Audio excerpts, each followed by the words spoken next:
Good morning, everyone. Welcome to today's hearing. Today we're going to start hearing evidence from Dr Sarah Colwell of the Building Research Establishment. Yes, Ms Grange. Yes, thank you. Could we call Dr Colwell, please?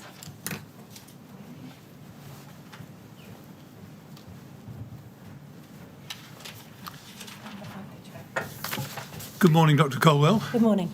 I gather you're going to take the oath. Yes. Well, there should be a testament on the desk in front of you. Would you take the testament in your right hand, please, and read the words on the screen? I swear by Almighty God that the evidence I shall give shall be the truth, the whole truth, and nothing but the truth. Thank you very much. Now, sit down and make yourself comfortable.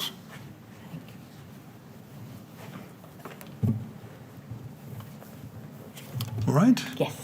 Good. Thank you. Yes, Ms Grange. Yes, thank you. Yes, can I start by thanking you for attending this public inquiry today to give your evidence?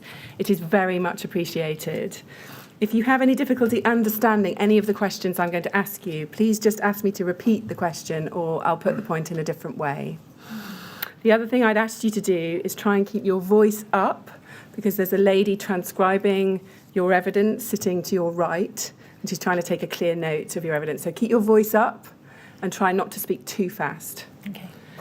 Now, you've provided the inquiry with one witness statement, which is at BRE 3047571. There's that witness statement. And if we go to page 109, we can see that it's dated the 22nd of October 2021. And is that your signature? Yes, it is. Have you read that witness statement recently? Yes, I have. And are the contents of that statement true? They are. Thank you. Now, you also gave a statement to the Metropolitan Police, which we will come to in your evidence. That statement appears at MET 3080530. There's that statement. We can see from the top right that it was a 10-page statement. And we can see towards the top of the page, between the two lines, that it's dated the 4th of August 2021. Do you see that? Yes, I do. And we can also see that you've electronically signed this. Is that correct? That is correct. Yeah. Can you confirm that this statement to the Metropolitan Police is also true? I can confirm, yes. Thanks. And have you discussed the evidence you're going to give today with anyone before coming here? I've discussed it with my legal team, yes. But nobody else? Nobody else. No. Thank you. So I want to start by asking you some questions about your background and your qualifications. If we could turn up your inquiry witness statement again and look at paragraph 2 on page 1, you tell us that you joined the Fire Research Station at the BRE in 1985 as an assistant scientific officer. Is that correct? Yes, that's correct. And that was in the Protection Systems section. Is that right? Yes. And is it right that your role was to assist in the collection and processing of thermal response data from fire sprinklers? Is that right? Yes, that's correct. Now, staying on with paragraph 2, you describe that role as a training role. That's in the second line, which you worked for while studying for a higher national certificate in chemical engineering, which you did go on to obtain in June 1987. Is that correct? Yes, that is correct. Yeah. So help us with this. In 1985, when you joined the BRE, what level of qualification did you have? A levels. Right, thank you.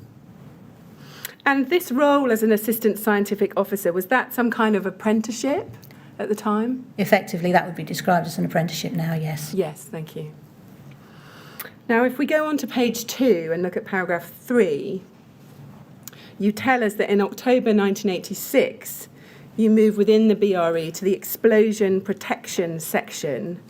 And is it right that in that section your work focused on undertaking testing to determine explosion characteristics of dusts and powders? Is that right? Yes, it was. And then at paragraph 4, you tell us that you began studying towards your degree at South Bank Polytechnic in September 1987. Yes. And then you go on to explain that you obtained your Bachelor of Engineering degree in Chemical Engineering at the South Bank University in 1991. Is that right? Yes, that's correct. And we know, you tell us that you continued to work at the BRE throughout your degree course, studying part-time. Yes, I did. And then you tell us that in 2000, you were awarded a PhD, which was on the response of structures to vented dust explosions. Is that right? Yes, that's correct. Yeah.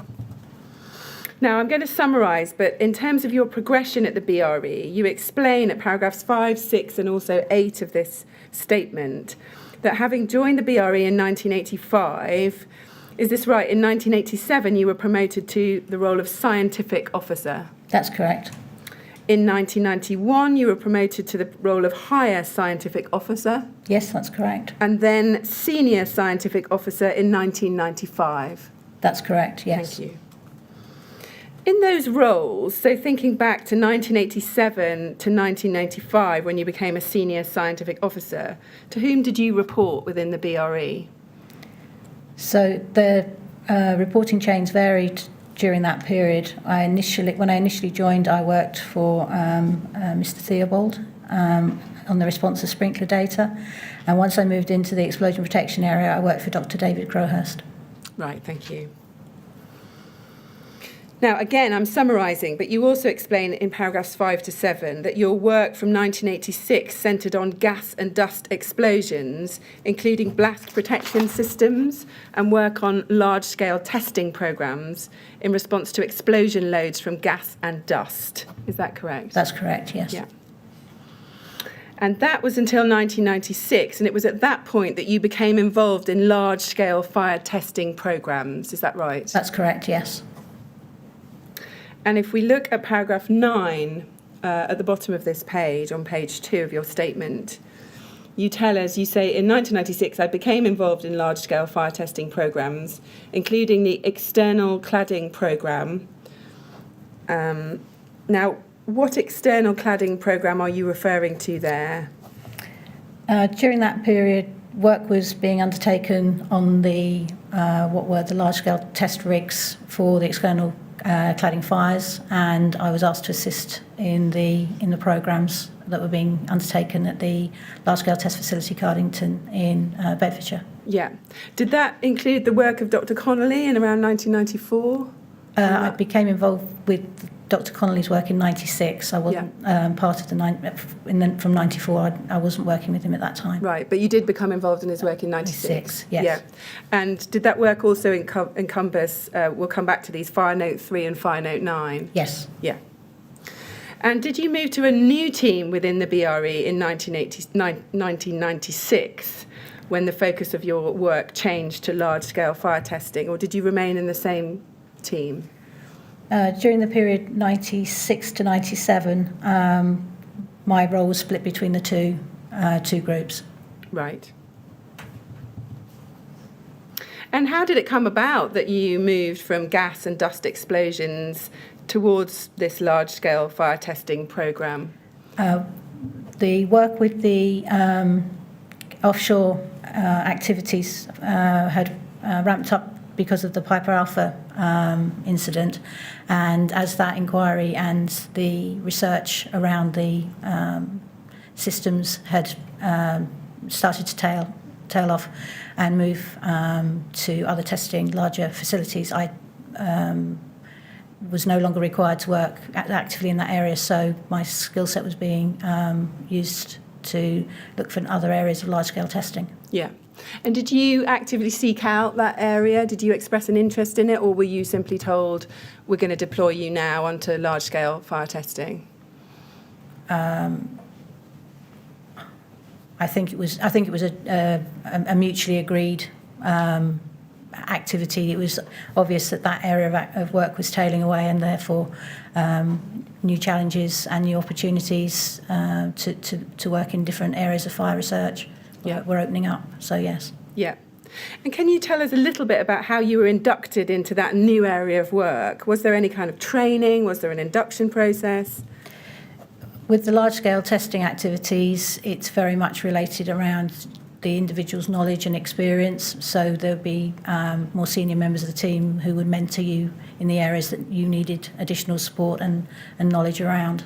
So it's not a formal training process as such, no. Yeah. And were there particular individuals that were involved in your training around that time? Yeah, that would have been Tony Morris, Martin Shipp, Ray Connolly to some extent, but predominantly based around the practical activities. The large-scale testing team were already actively working in that, so it would have been Tony and Martin. Yes. And is it right that in 1996 you were reporting to Martin Shipp? Was he your line manager? He was at that point, yes. Yeah. Now, if we go down to paragraph 40 of your statement on page 8, this is a section where you're answering questions from the inquiry about a report into the fire at Knowsley Heights. And at paragraph 40, at the top of the page, you say this. You say, I read this report as part of a briefing pack that I was given when I joined the external cladding project team that was looking at the development of a large-scale fire test to evaluate the performance of external cladding systems. So you refer there to reading that Knowsley Heights report as part of a briefing pack. Can you remember, I know it was a long time ago, but what else you were given in that kind of briefing pack? What other reports might you have been given? So predominantly it was around, this was the background. So there was work that was being carried out in a number of different research organisations looking at the development of large-scale cladding testing. So there would have been reports from those organisations. There would have been this particular report as an incident of interest, and data and information that was already available from the wider context. Yeah. You refer there to the fact that there was work being carried out by a number of different research organisations looking at the development of large-scale testing, cladding testing. What other organisations other than the BRE were involved in that work at this time? There was work being undertaken in Germany. There was work being undertaken in the States and in Canada.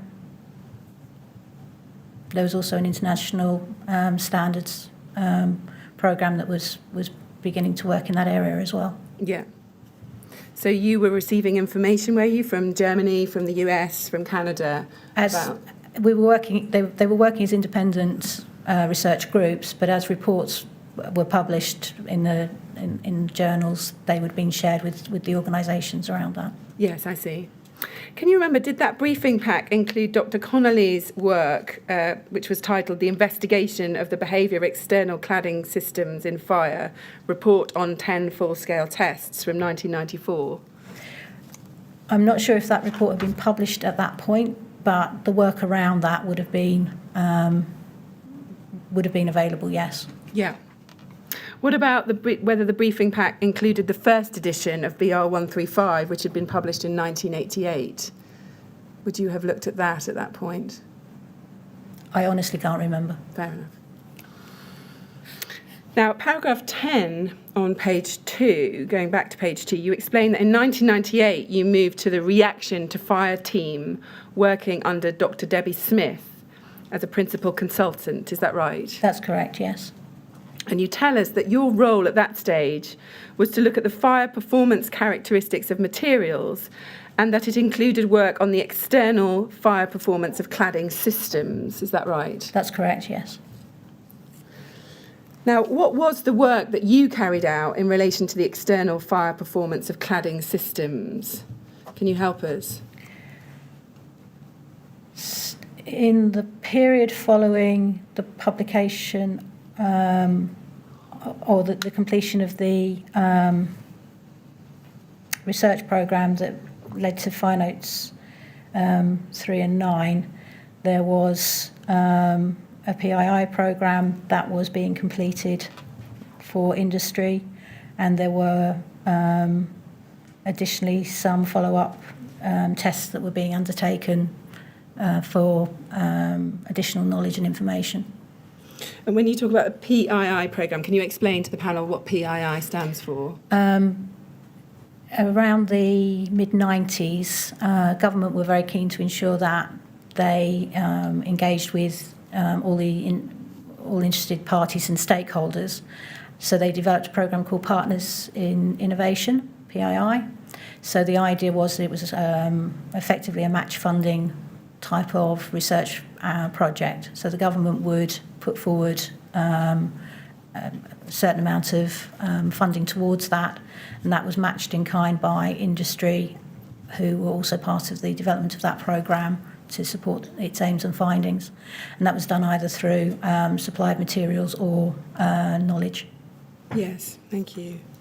And you also said that there were some follow-up tests that were done for information. Now, we may come back to this, but just in very brief terms, what kind of follow-up tests are you talking about there?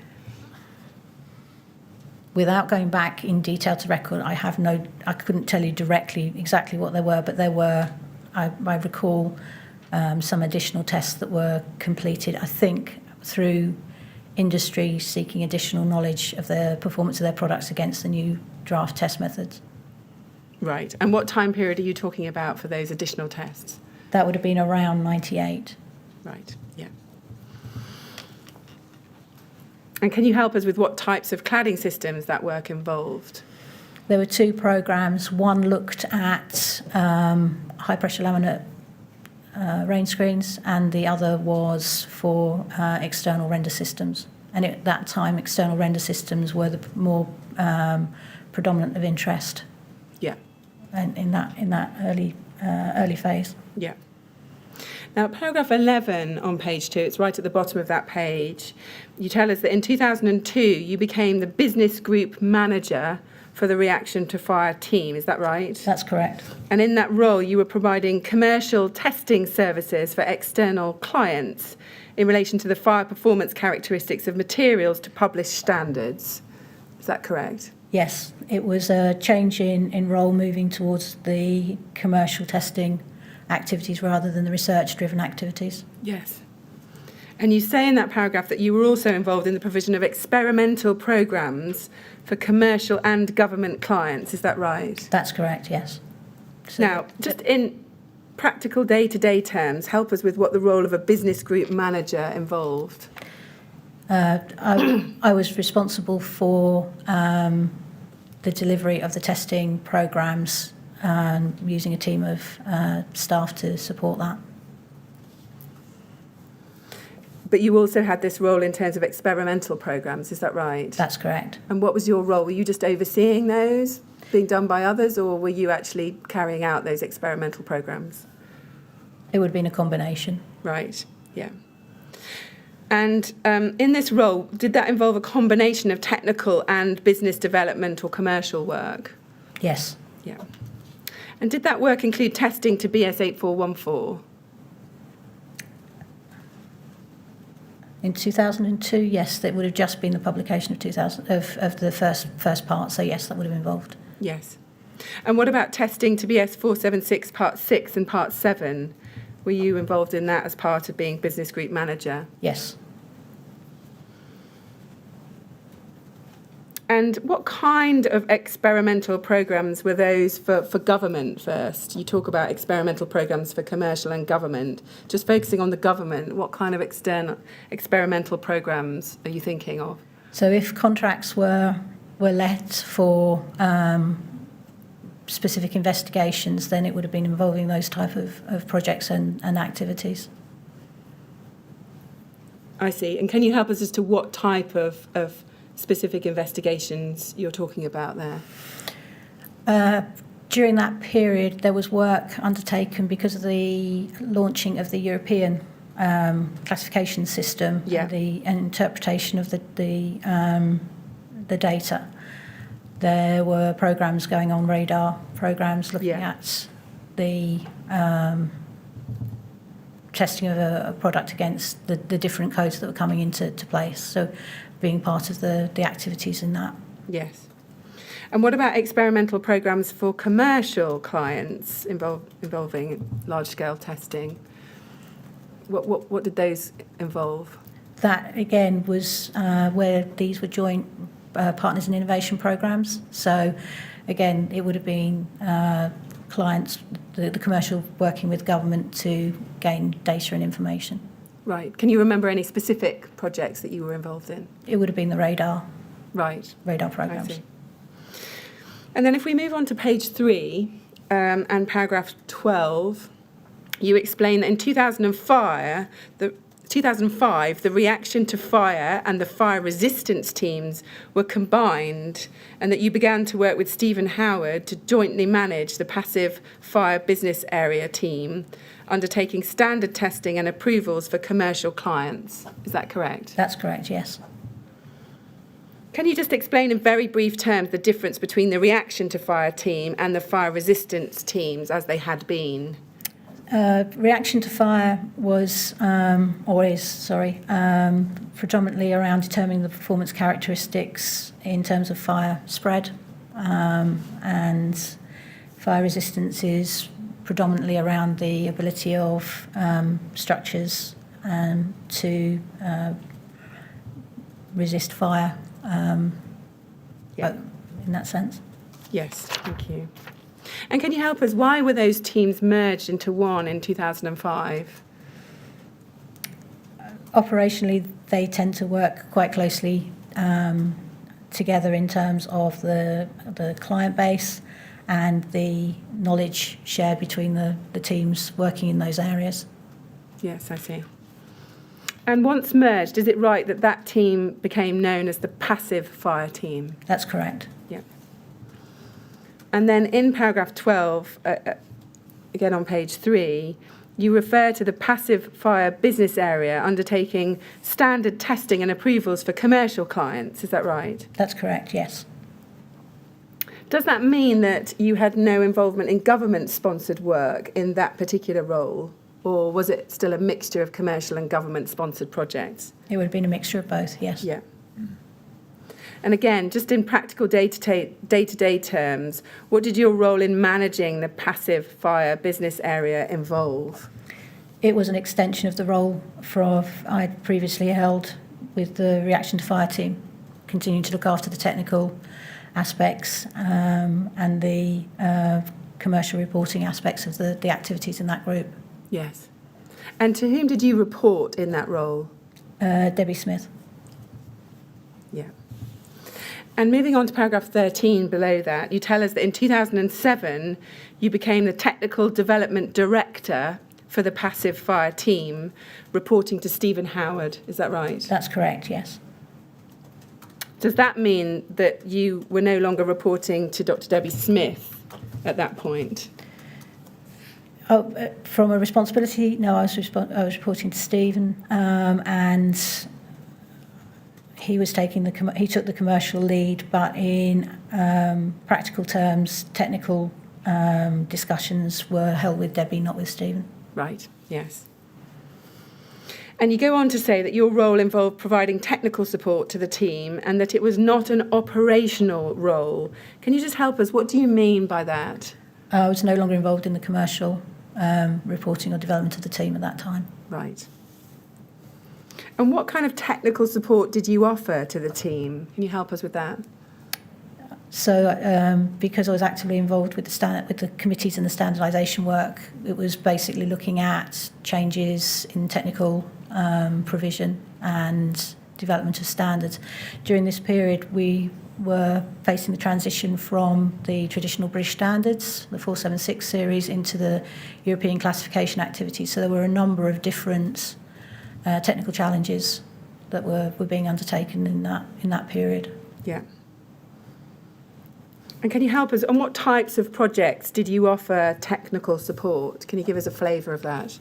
As I say, with the development of the new European standards, we were implementing new test methodologies, new reporting methodologies, classification approaches. So there were a number of technical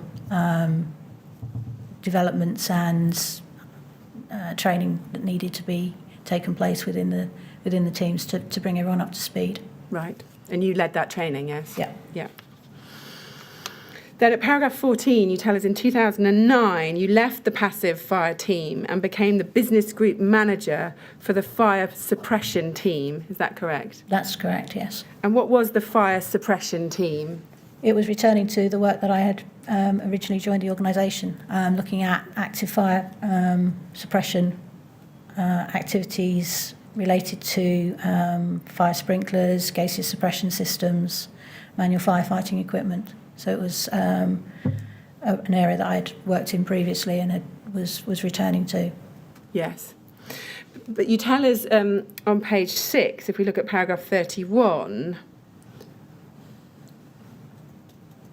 you tell us that you, in your role as business group manager for the fire suppression team, you did continue to provide technical support on building envelope fire topics to the passive fire team. Do you see that? Yes, correct. In the second and third lines. So is this right? Because of your, by this point, lengthy experience in the area of building envelope, fire spread, cladding, etc., you nevertheless, despite going back to suppression, sprinklers, etc., you nevertheless were able to be called upon for technical support. That's correct, yes. Is that right? Yes. And in reality, what kind of technical support did you provide? Mainly updates on work in the standards areas, because I was still actively supporting the standardization work on both external cladding and external fire performance of roofs. Yeah. So that role continued. And again, who was your line manager when you were in this role? As for on the fire suppression team was Debbie Smith up until her change in role when Julie Bragula took over.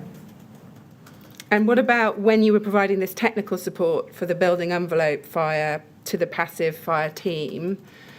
Who was your line manager for the purposes of that work, or was it still Debbie Smith? It was still Debbie. We were all still within that same reporting unit. Right. And is it right that then in 2016 you became the director of the fire suppression team? Yes. Is that correct? They the role didn't physically change. There was a renaming of the roles within the group.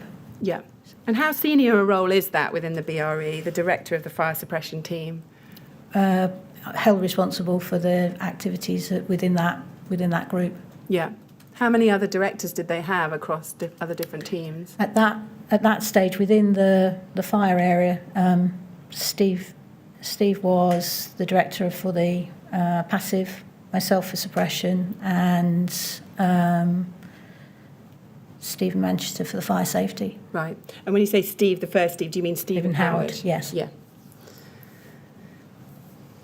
And you say in this role you were responsible for the operations of this group as director of fire suppression team, yes? Yes.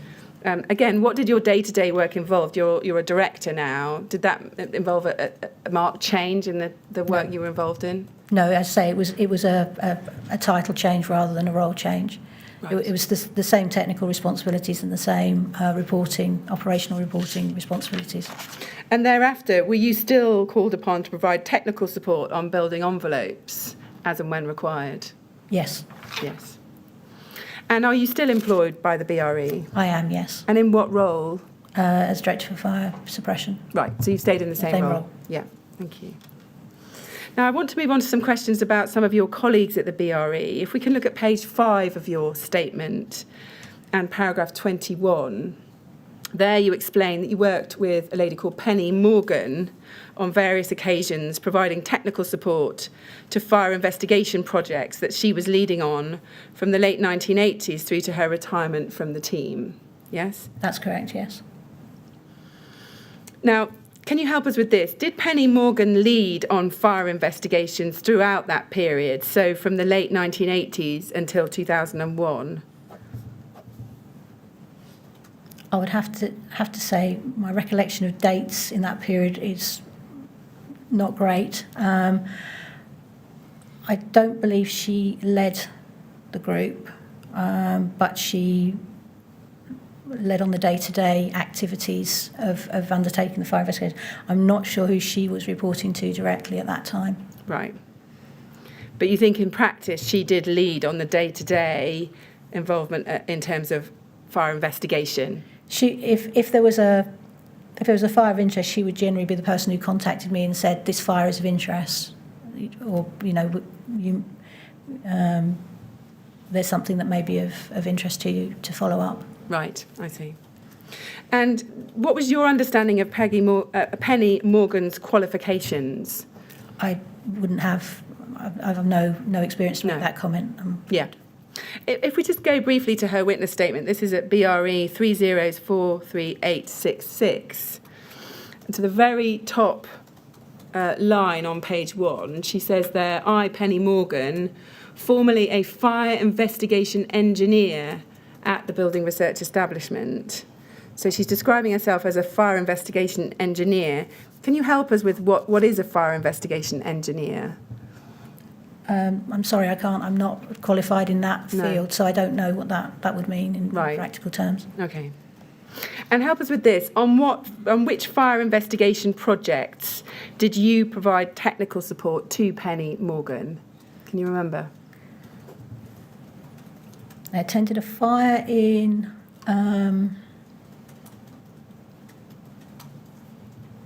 I believe it was the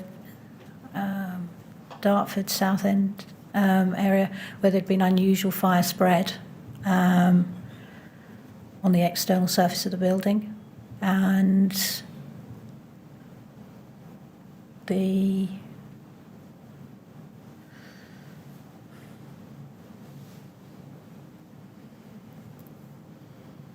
with Penny directly, I'm sorry, I struggle to be able to identify anything formally on that. That's okay. So does that mean there weren't many times? Oh no, very, very few, very intermittent. Right. And what would be the trigger for you to get involved with Penny Morgan in coming and investigating a fire? It would be something that was unusual. In that particular incident, fire had felt to have travelled in a slightly unusual way, and they were interested if I had any knowledge or experience from the work that I'd been involved with as to maybe help explain the mechanism that had been seen. Yeah. And when you say something unusual, do you mean something unusual about the external fire spread? They were unsure whether it was an external fire spread or whether it was an internal fire spread that had reappeared externally. I see. So it was a fire travel mechanism. That was really the interest they were seeking. From you? From me. Yes, I see. And can you remember, from the limited occasions when you were pulled in to assist with her investigations, what kind of technical support that you did provide in relation to these fire investigations? Generally to attend site, to have a look at the involvement and the fire spread patterns that had been seen. Yeah. Now, if we go within Penny Morgan's witness statement to page 5 and to paragraph 33, she has listed out there what her work on investigating fires in the period from 1988 to 2001 involved. And in summary, we can see in the sub-paragraphs, so we can see at 33A, she said it involves liaising with fire brigades to gather information on fires and attending the sites of fires in person, selecting fires of interest to investigate, organising laboratory work and experiments in support of fire investigations, preparing the first drafts of reports on those fire investigations, as well as annual summaries for government, engaging with BRE staff, where the findings from the investigation of Real Fire project could support their own work and research, and then where this was approved by government, engaging with external organisations and interested parties to disseminate information about fires which have been investigated. Now, just thinking about that list, can you help us? Which of those activities would you provide technical support for? So if we go back, maybe we go back a page and look at little a first. So if there had been So would you ever liaise with fire brigades to gather information on fires and attend the sites of fires in person? So I would attend if I was asked, yes. I would not liaise with the fire brigades. No. And then over the page, if you look back to the list, page 6, would you be involved in selecting fires of interest to investigate? No. No. What about organising laboratory work and experiments in support of fire investigations? Would you ever get involved in that? I don't recall ever getting involved in that, but that would have been an expectation if there was something that she'd asked us to test. Then she would have come come and asked on that, yes. Yes, I see. What about preparing first drafts of reports on fire and rescue services, fire investigations, as well as annual summaries for government? Would you ever get involved in that? No. No. Engaging with BERE staff where findings could support their own work and research? Yes. Yeah. And what about engaging with external organisations to disseminate information about the fires that have been investigated? Did you ever get involved in that? No, although I would potentially have used her investigations to cite as examples in presentations. Right, yeah, I see. And then at page 15 of Penny Morgan's witness statement, she tells us in paragraph 80 that she was involved in the investigation of more than 60 fires per year. That's in line 4 of that part of her statement. I think you've already told us that it was very rare that you would get involved. Does that help as to how many fire investigations you might assist on in any given year? If she was doing 60, how many might you get involved in any typical year? Less than one. Right. So very rare indeed. Very rare indeed, yes. Now, going back to page 5 of your own witness statement and paragraph 22, you tell us that in relation to Peter Field, that you worked with him from September 1985 through to his retirement from the BRE. He was your section leader in the fire protection section when he joined the BRE, and he remained a senior manager throughout that period, yes? That's correct. And then at paragraph 23, below that, you tell us that you worked with Brian Martin as a co-worker in the fire safety group at the BRE during his employment at the BRE, yes? Yes. And you go on in that paragraph to tell us that in the second line, you say, he and I worked together on several fire safety projects for both commercial entities and government bodies, including the second edition of BR 135. Is that right? Yes. During which period did you work with Brian Martin in the fire safety group? Can you help us over what time period you were co-workers?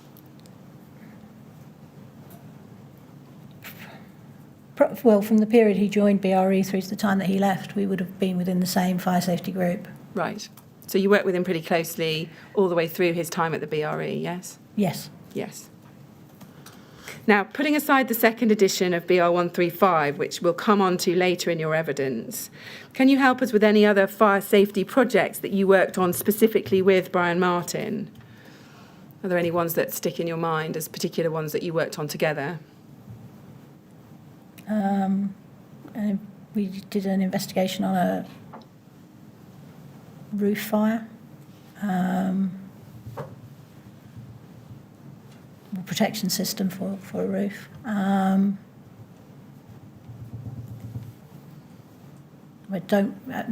My interaction with him was predominantly around 135. Right, I see. And we will come back to that. How would you describe your working relationship with Brian Martin during the time that he was at the BRE? Same as any of my working colleagues. He was just a co-worker. It was a co-worker. Yeah. Yeah. So it was a constructive and effective relationship? Yes, yeah, absolutely. Yes. And what about later when he began to work for government? What was your working relationship like with him then? I didn't have a huge amount of interaction with him once he left BRE. Right, I see. So it was fairly infrequently that you would see him? Only if there was a working project that was in combination. Yeah. And when you did and you had to work together in combination, was the working relationship one of equals who'd worked together at the BRE, or did... No. No. How was it between you? He was my client. Right. So at that point, you had a very formal client relationship? It was a much more, yes. Yeah. I mean, there was a knowledge of each other. We knew each other, but he was my client at the end of the day, yes. Right. I see. Now, if we go down to paragraph 24 below that, and there you refer to David Crowder, and you tell us that you worked with David Crowder on various occasions when you provided technical support to fire investigation projects that he was leading during his employment at the BRE. And you explained this included the Grenfell Tower Fire Investigation Project, for which you provided technical support on understanding fire spread mechanism in external cladding systems. And you say he led the BRE team. Now, putting aside any support you provided in relation to the fire at Grenfell Tower, can you help us with what other technical support you provided to David Crowder on other fire investigations? Again, are there particular instances of that stick in the mind? I can't recall one. I can't recall one that immediately comes to mind. No. So you can't recall any other specific fire investigation projects that you worked on with David Crowder?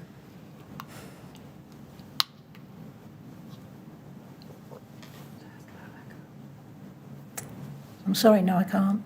I mean, there may well be examples, but there's nothing that comes to mind immediately, I'm afraid, no. Were you ever asked to get involved with the Lacanal House fire or an investigation of that fire? No.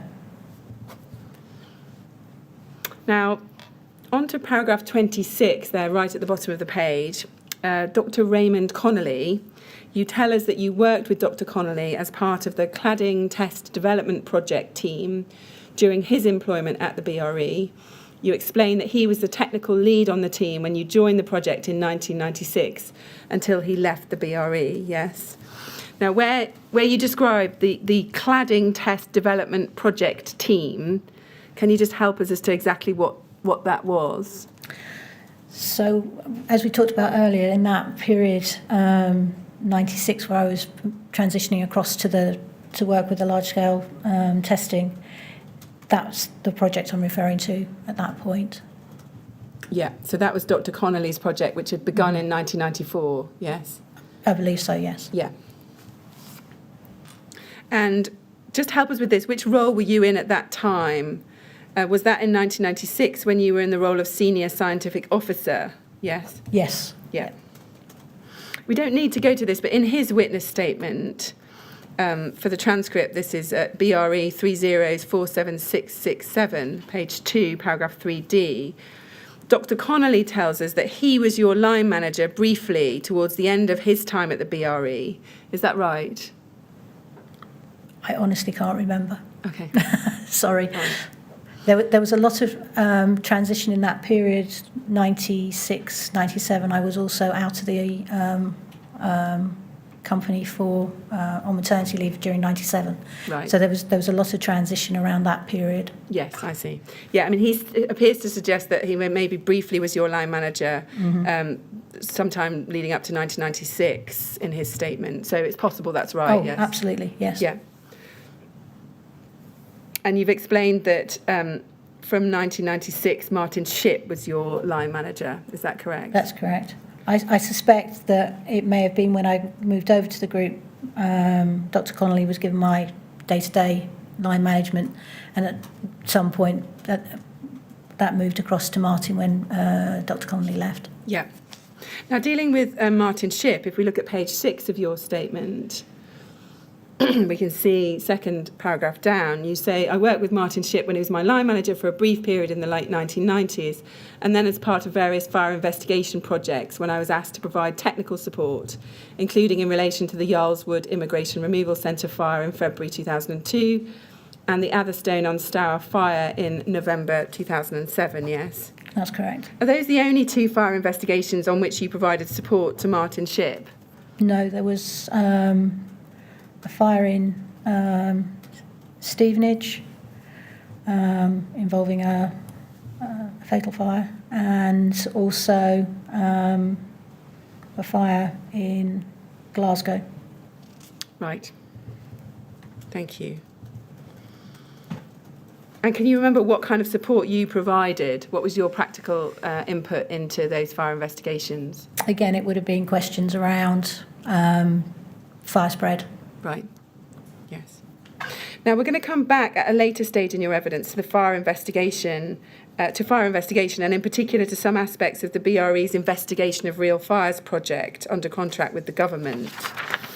But for now, can you just help us more generally? Is it right in terms of fire investigations that you would be available to assist Penny Morgan from the late 1980s onwards? Mm-hmm. Yes. Correct. Then Martin Shipp from, we think, between 2002 and 2007. Does that sound about right? Yes.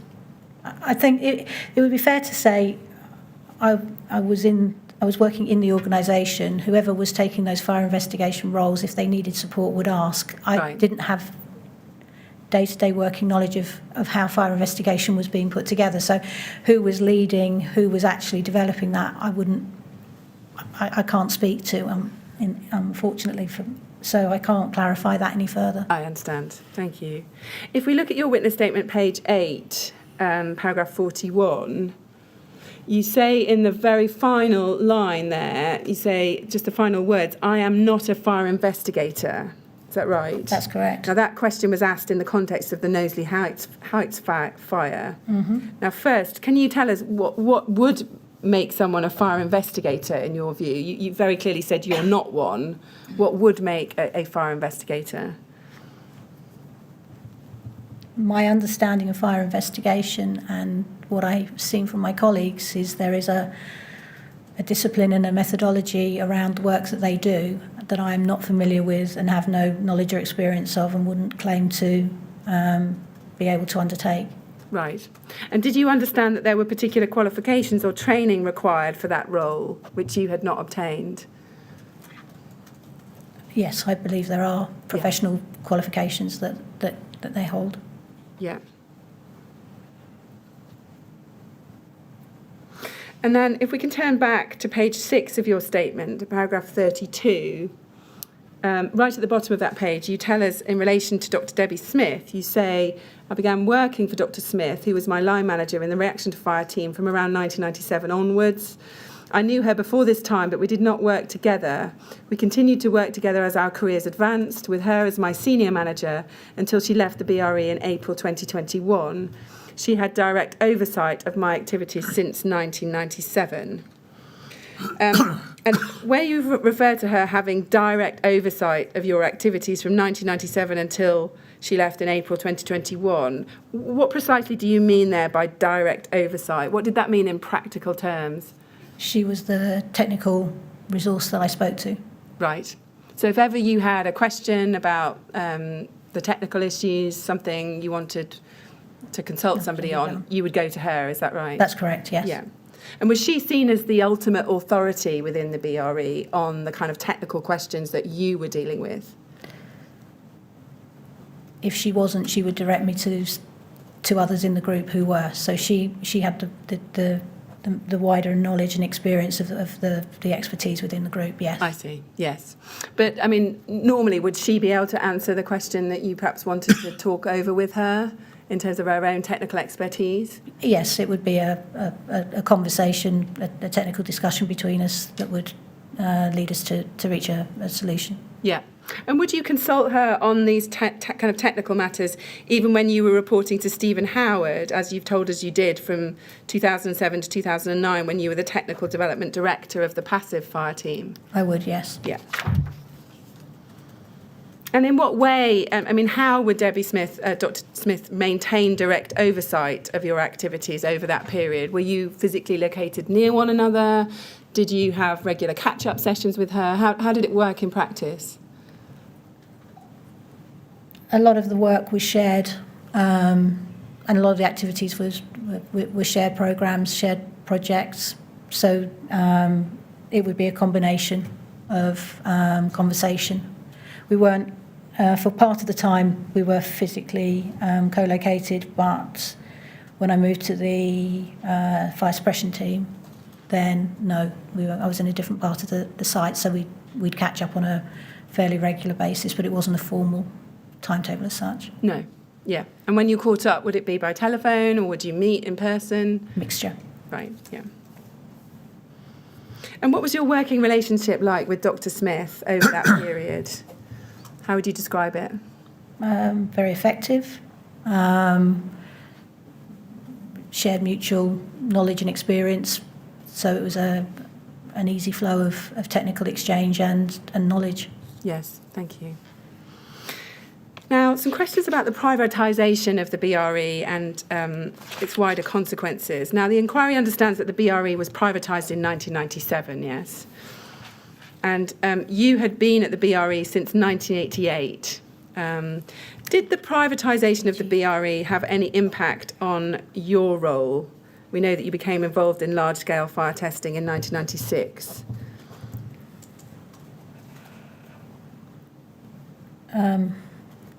So in the period, I'd always had some degree of involvement in commercial testing programs from the time when I worked with the explosion activity. So I was probably in many senses less impacted in the cultural change around that than a number of colleagues. I was used to working with a mixed portfolio. Right. What was the impact for your other colleagues of privatisation? What did you witness during that time? How would you describe it?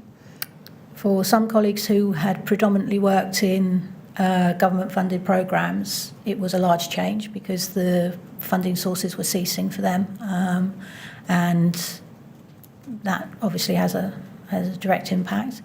And for others, the change in emphasis from longer-term programmes to shorter-term, very focused programmes was something that they had to learn to work with and develop. Yeah. And did it affect the culture within the BRE, the atmosphere, that change, would you say? I think it had been going on for some time because we'd obviously had the change in when I joined BRE in 85, we were based in Watford. We were based in Boreham Wood. That site was moved to Watford in 91. So again, there was a cultural change at that point. So it was a period of ongoing change in that sense. And then during that period of the 90s, there was obviously the change in government emphasis, moving away from government research to agencies and the activities around that. So that has an impact on the way that the contracts were developed and let. There was a feeling of increasing separation from government and that arm's length approach. So I think it wasn't a step change in that sense. It was a much longer, slower burn of change, really. And so colleagues who I joined with in the 80s were moving through the organisation and retiring and moving out, and those coming in were obviously used to that change. So I don't think it was quite as black and white to say it changed in that sense. Yes, thank you. I want to look at the witness statement of Peter Field. If we go to BRE 3043710, and if we look on page 11 at paragraph 55, he tells us this. He says, I recall that the reduction in funding from government had three key implications for BRE. A, the need to seek a larger proportion of its income from commercial sources in order to fully utilise staff whose capabilities had been developed and maintained and whose costs had previously been covered by government funding. B, more limited financial resources, which led to the loss of some staff and expertise. And C, a particular impact on the resources available to conduct BRE's so-called blue skies research, which was often undertaken to preempt future issues in terms of fire safety. These activities could not easily be funded from commercial sources. Do you see that? Yes. Do you agree with what Peter Field has written there about the implications for the BRE of the reduction in income from government? Yeah, I think that summarises the position very well. Yes, thank you. Were these matters that you ever discussed, for example, with Peter Field at the time? Not directly in those terms, but they were discussed every time we were seeking funding. Yes. Because they had an impact on the methodology by which funding for programmes could be taken forward. Yes. And what about discussing these matters with Debbie Smith? Did you have conversations with her around these? Yes, they would have all been part of that, because once tenders were received, one would then have to work within the constraints that were set within that commercial tender, and therefore that would have a direct impact on the type of programmes that could be presented. Yes. Was there an impact on the BRE being compelled to seek a larger proportion of its income from commercial sources?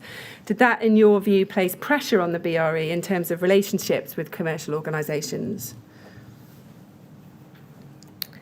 it was definitely a change relationship. I don't know, pressure.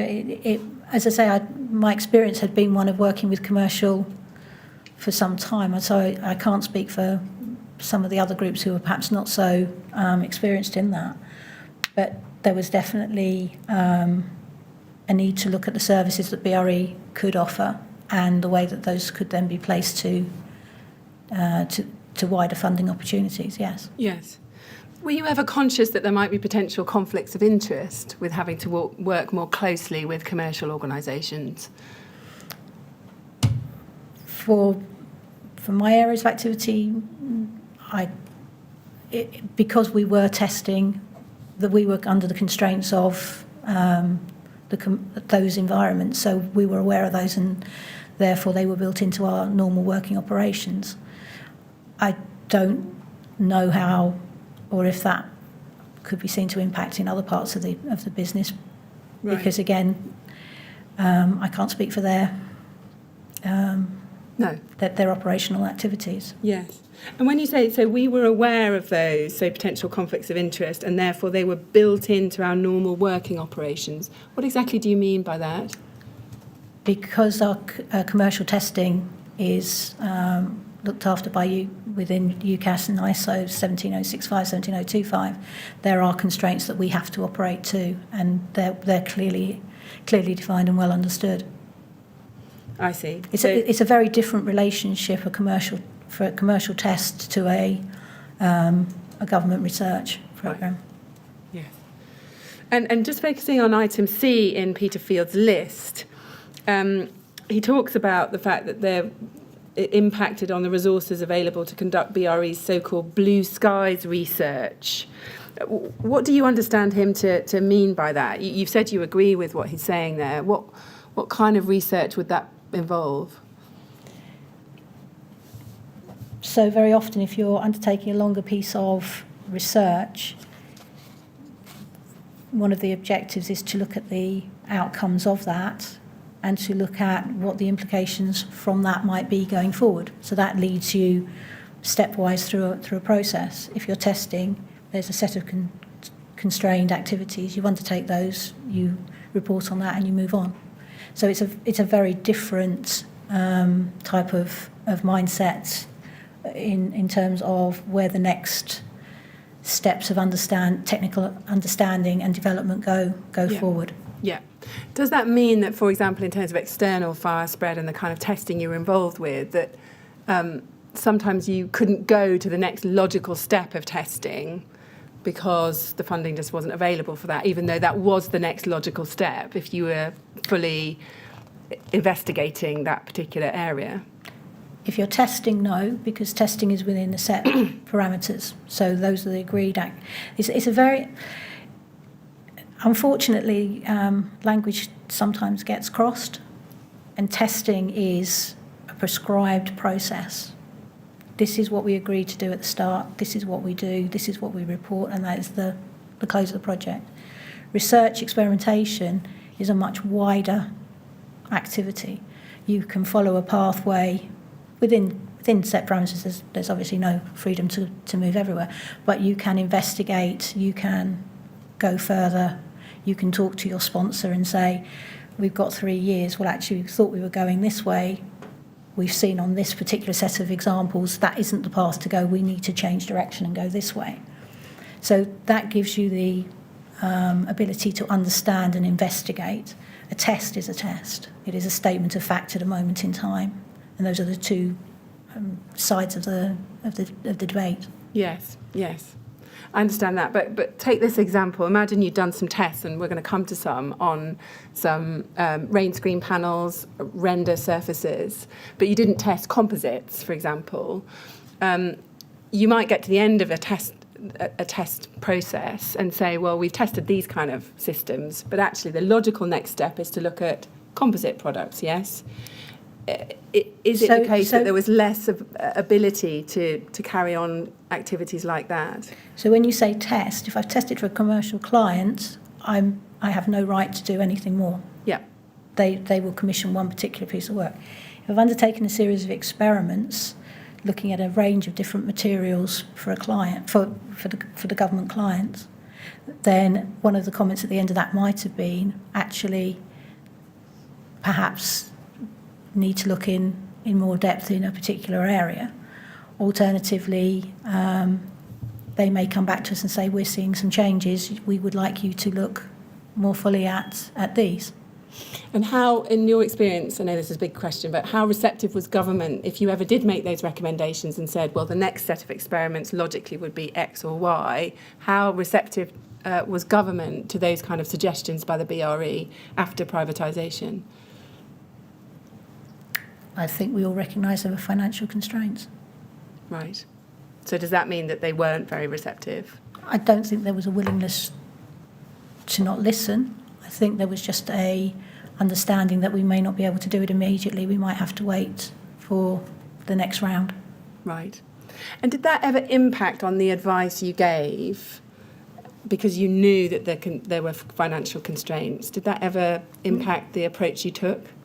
No, because ultimately you did the piece of work you were asked to do and you put your conclusions and your recommendations at that point, and it was then for them to decide what they wished to do going forward with that. We weren't in a position to control or address their funding or whether they chose to take that work forward and accept it or not. Yeah.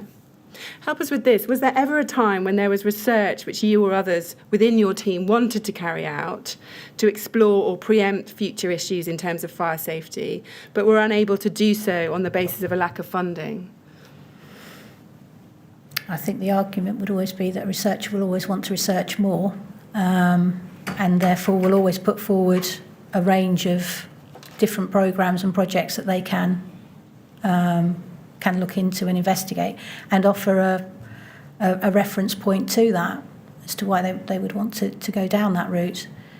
And that's the same, be it government or any funding activity, but we can only put forward those views and then allow others to prioritise what they feel within that pot of ideas has been presented to them, that they set those priorities, because obviously we were one group within a much wider group that were putting forward ideas and processes and plans as part of that. Yeah, I see. But can you ever think of any specific examples of research you really wanted to do to impact on fire safety, but you couldn't do because there was a lack of funding? Can you ever think of any specific examples of that? I think in reality there are always pieces of work that you could argue you would want to take them forward because they were things that were going to add to your knowledge base. So I don't think I could say there was ever one specific thing over and above. I think it's just, as I said before, as researchers, that was part of our role, was to look at where we would go next. And as Peter has said, with Blue Skies, that's part of the idea, is to look at the different options and thoughts around that. Yes. And then to say, we think these are places that would be good to go for these particular reasons. And Yes. then, as I say, within the context of assessing how that works and where the priorities that are unknown to us in terms of the funding for that sit, then how that would fit together as well. Yes, I see. In your experience, was less work in support of fire safety research carried out across the board post-privatisation? Yes. Now, I just want to look at some evidence which we've received from Martin Shipp about the impact of privatisation. If we go to his second witness statement to the inquiry, which is at BRE 47594, page 12, and we look at paragraph 69 on this page, which is in the bottom half of the page. He tells us this. He says, publications were, in my view, also affected by privatisation. Prior to privatisation, essentially all of the fire safety research we carried out was for government, and most was quite quickly put into the public domain.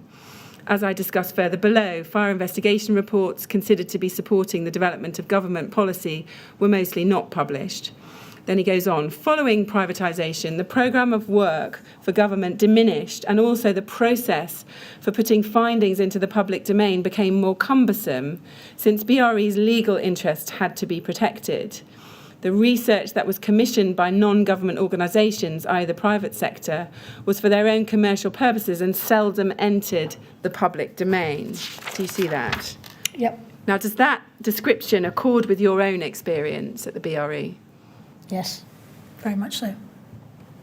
And so, in particular, following privatisation, was it your experience that the BRE's fire safety research was made publicly available less quickly and was subject to more cumbersome processes before publication? I'm not quite sure what he means by less quickly, in that any contracts that we were involved with where we sought publication had to be agreed by government and for release and within BRE from its approval process as well. So I can't speak for what his direct meaning on that comment is, I'm afraid. But my experience was that yes, publication of data and reports was less than it had been previously. But again, the type of work we were undertaking was changing as well.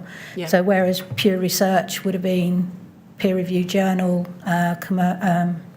conference papers and findings, moving into the post-privatisation, there was a lot more work around very direct single project investigations, which didn't lend themselves to that type of publication or wider knowledge and experiences as we were talking about in the previous point. Yeah. It's a different type of research environment. It's a much more focused, less blue sky type approach. Yeah.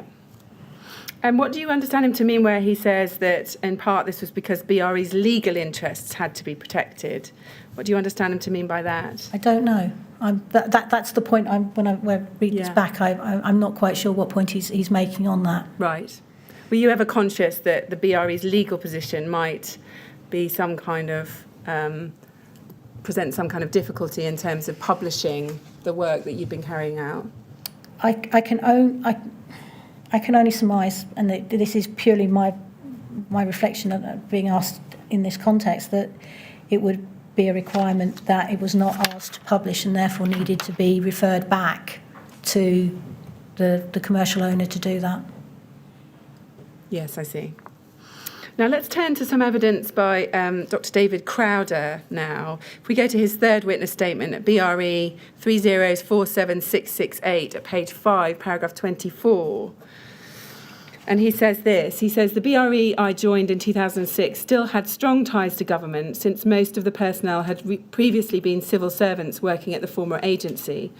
All the research carried out by BRE needed to be directly related to a commission from a client, whether that client was a national or local government, a private client, or the BRE trust. This, I believe, created tensions. Now, do you agree with Dr. Crowder's observations there?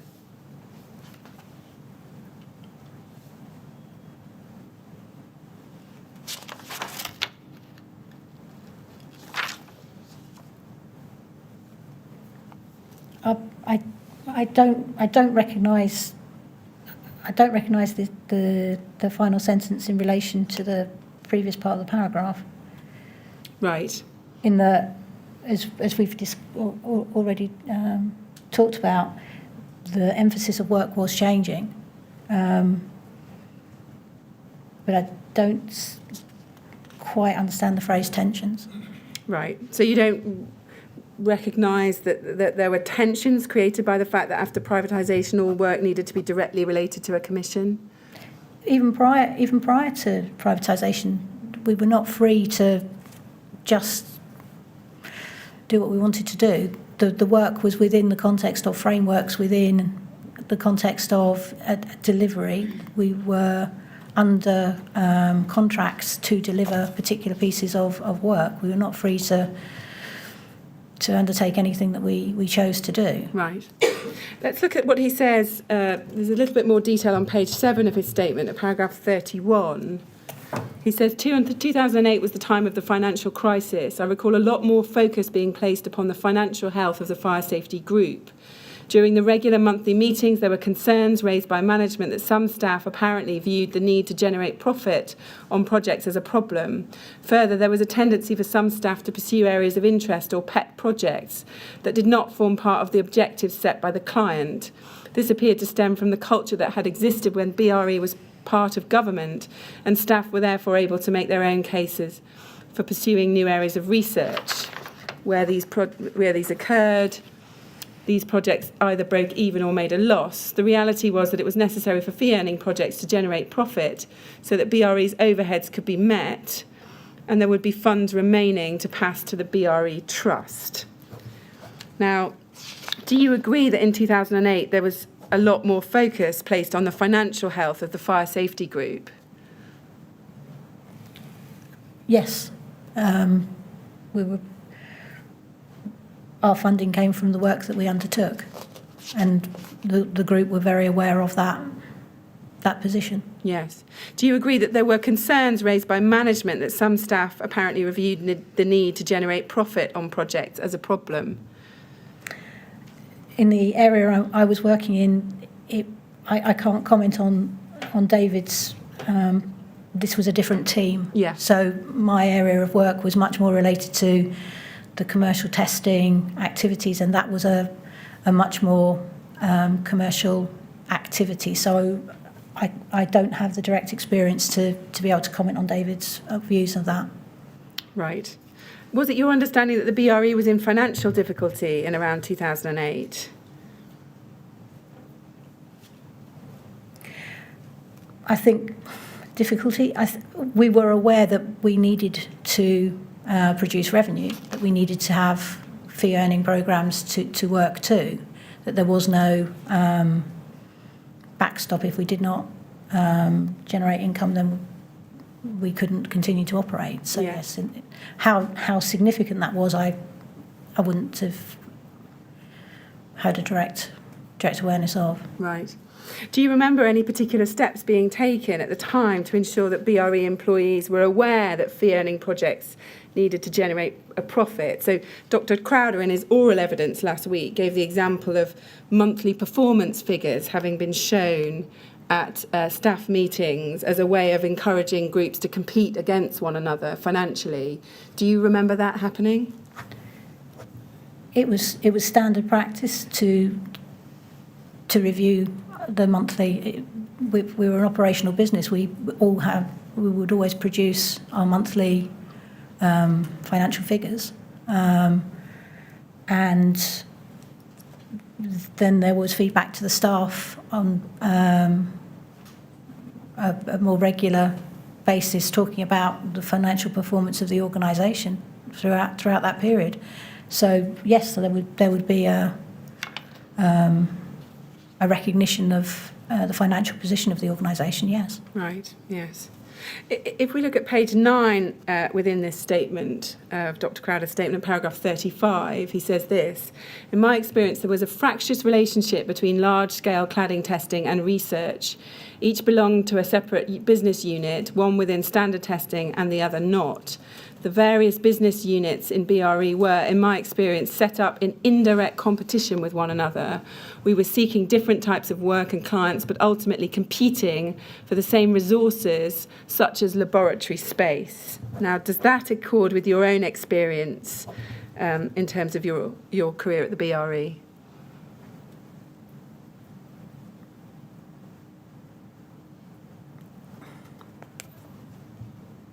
From the time of my involvement in, and when I left that activity on an operational basis in 2009, I don't recognise that, because it was the same group undertaking the work.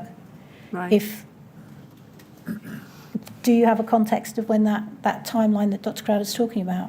I don't, I'm afraid. What we do have is, in his oral evidence last week, he said that the tensions manifested itself between two groups, between Stephen Howard in the large-scale testing team and Stephen Manchester, who was the business group manager for fire safety. He said there was tension between those two groups. Do you recall that? I'm afraid I don't, because I wasn't involved in that that part of the business by that stage. I wasn't involved in their operational activities. So that's why I asked the question is, did you have a timeline to that? Are you saying that you think that might be because you'd moved over back to suppression by this point? And I think by that stage, it's entirely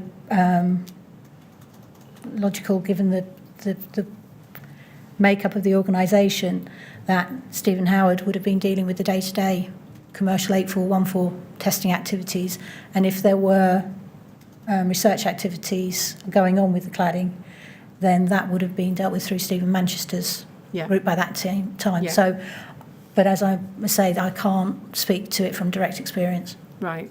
Another example he gave was that there was groups. These two groups were competing for space in the burn hall. That was one of the ways in which those tensions manifested itself. Were you ever aware of that there was a tension in terms of getting access to the burn hall for either carrying out the commercial testing or carrying out the more research-based activity?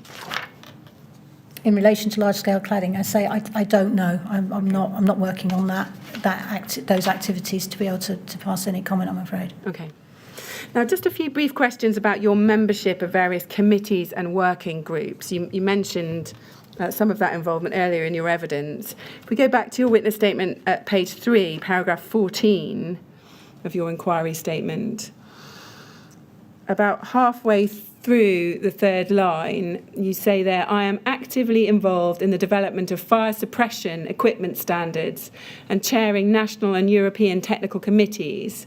I've continued to provide technical support to European and national committees in relation to standardization of the external fire performance test methods, yes?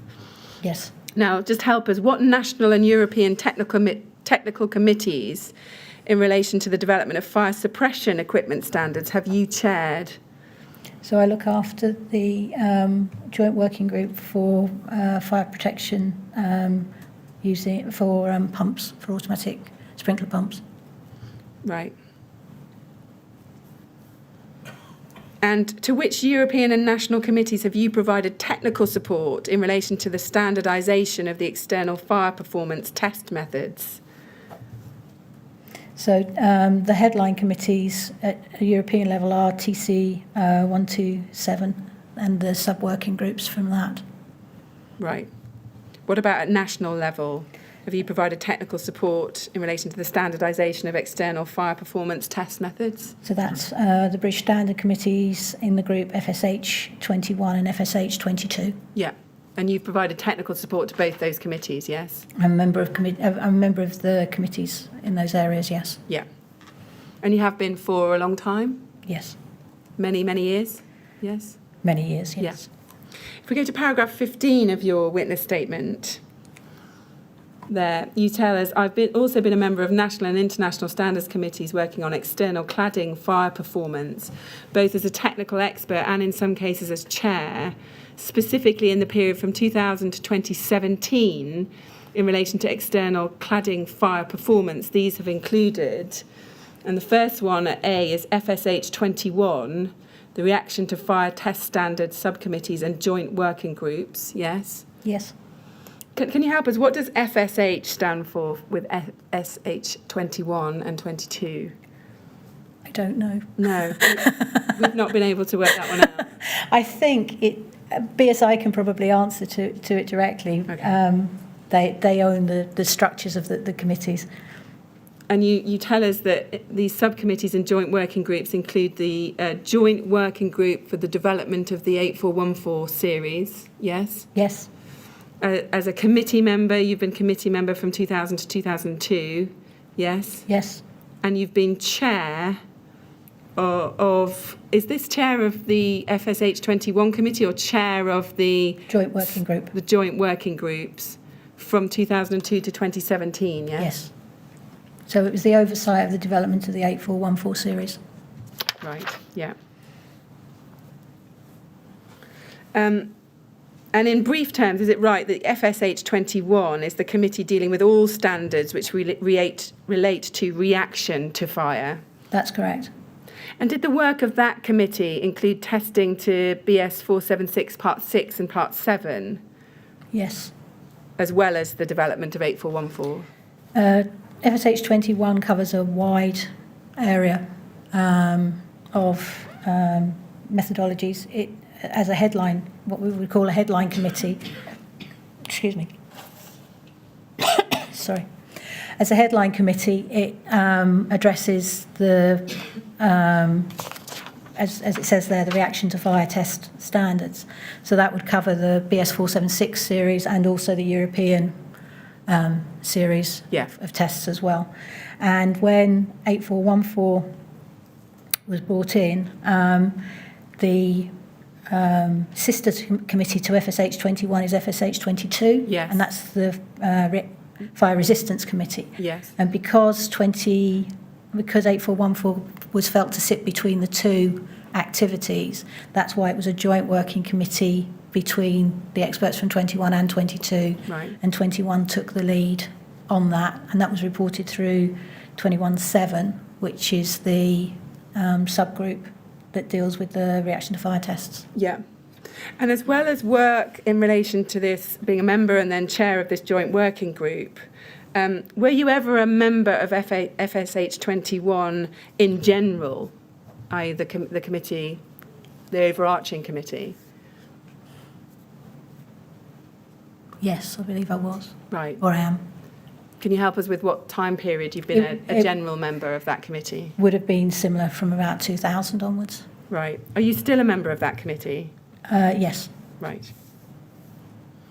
And can you help us, how did you come to be chair of this joint working group for the development of the 8414 test series? Following the publication of Part 1, the chair stood down at that point, and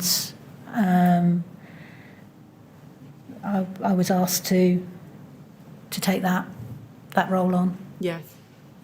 And I think you've just explained that it sat between FSH 21 and 22, this work.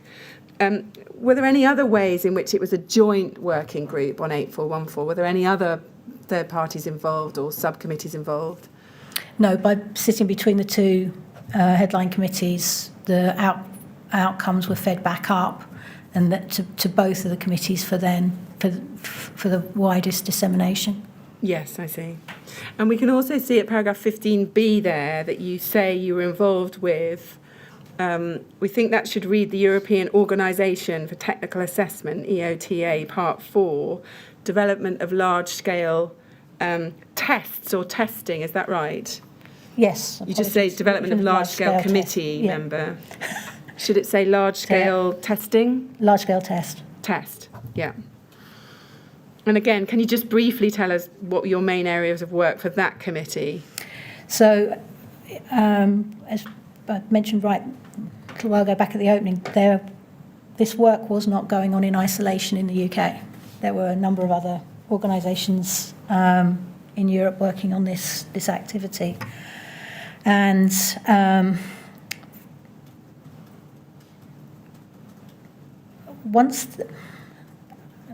please tell me if I go too far back in explaining the context of this.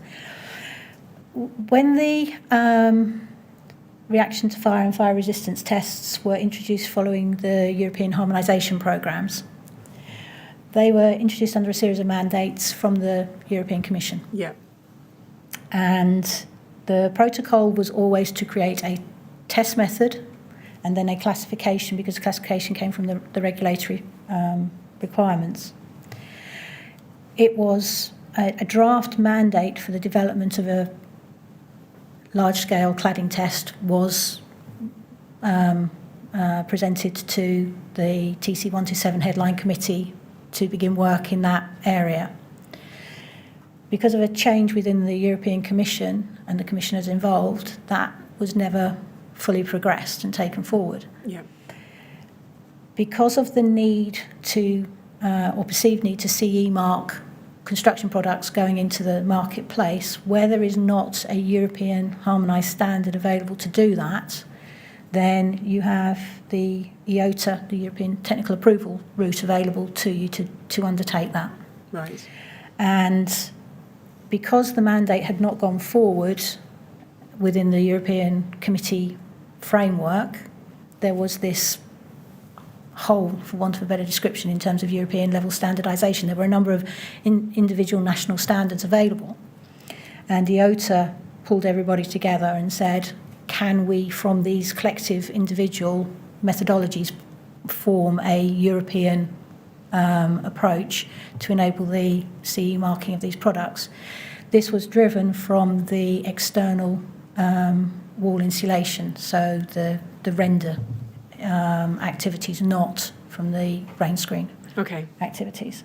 And so this committee was brought together to bring all of the varying European technical bodies who were working on large-scale testing together to share the knowledge, to try to develop a European level methodology for doing this, under which a European technical approval could be issued. Yes, I see. Thank you. Mr. Chairman, I think that would be a good moment for our morning break. If that's Yes, okay. very well. Thank you very much. Well, Dr. Colwell, you probably were told we'd have a break during the morning. We're going to take it now, please. We'll come back at 20 to 12.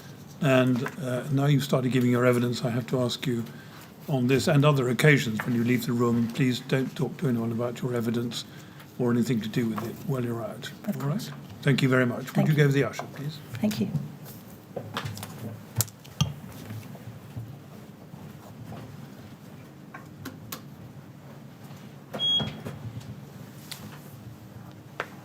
Thank you. 20 to 12, please. Thank you.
Would you ask Dr Colwell to come back in, please?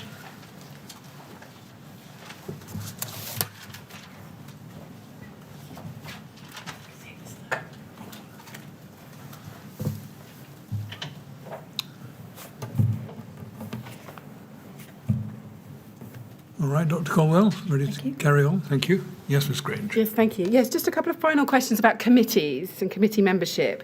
Were you ever involved, either as a member or as a technical expert, on Brac? That's the Building Regulations Advisory Committee. No. No. So you've never advised Brac on any technical aspects? No. And did you ever participate in any Brac working groups? No. Or technical groups? No. No. Thank you. Now, some questions now about some particular definitions and fire classifications. And I want to start by looking first at National Class Naught. Ms Grange, I'm sorry to interrupt you. My transcript's not running. Is yours? I'll just refresh it. Hang on. No, it's not running. Well, perhaps we should just take a moment to see if we can get it running.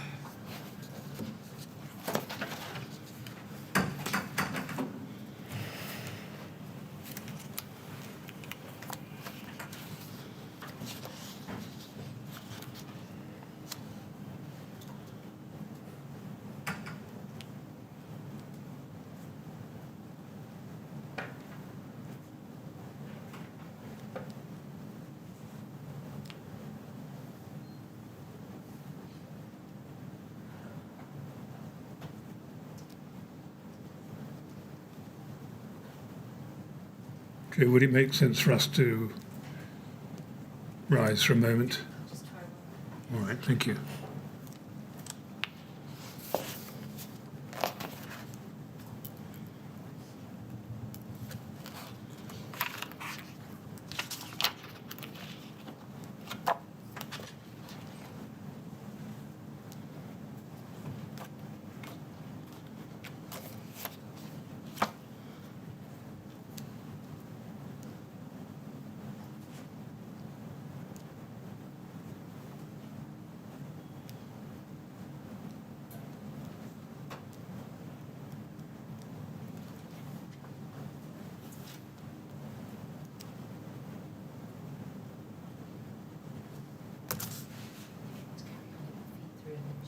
Do you think it's going to come through?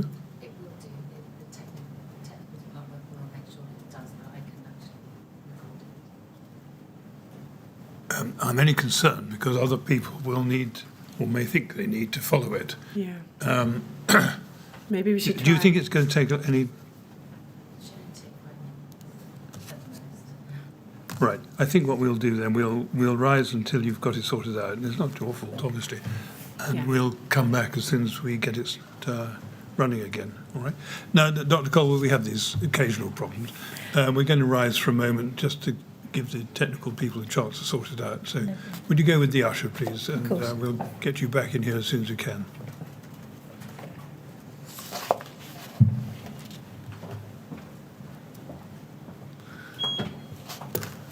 All right, would you ask the usher to come and find us when you're ready? Thank you. Yeah. Thank you very much.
Well, I'm sorry to say, everybody, that the transcript has not been restored, but I think it would be unwise just to wait until it is eventually restored. We're losing quite a lot of time, and so we've decided that we should go on without it.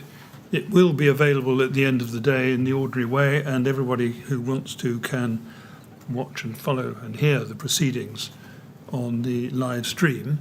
So I'm going to ask Dr. Colwell to come back in so that we can continue. Yes, would you ask Dr. Colwell to come back in, please?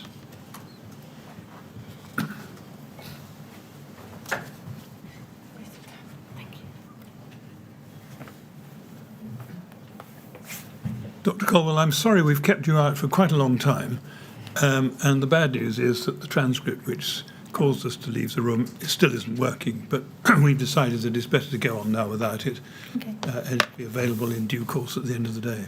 Okay. All right? Yes, So, absolutely. Ms. Grange, when you're ready, please. Yes, thank you. Yes. We turn to the topic of fire classifications and definitions. And I want to look first at the background to National Class Naught. Now, when did you first become familiar with that classification?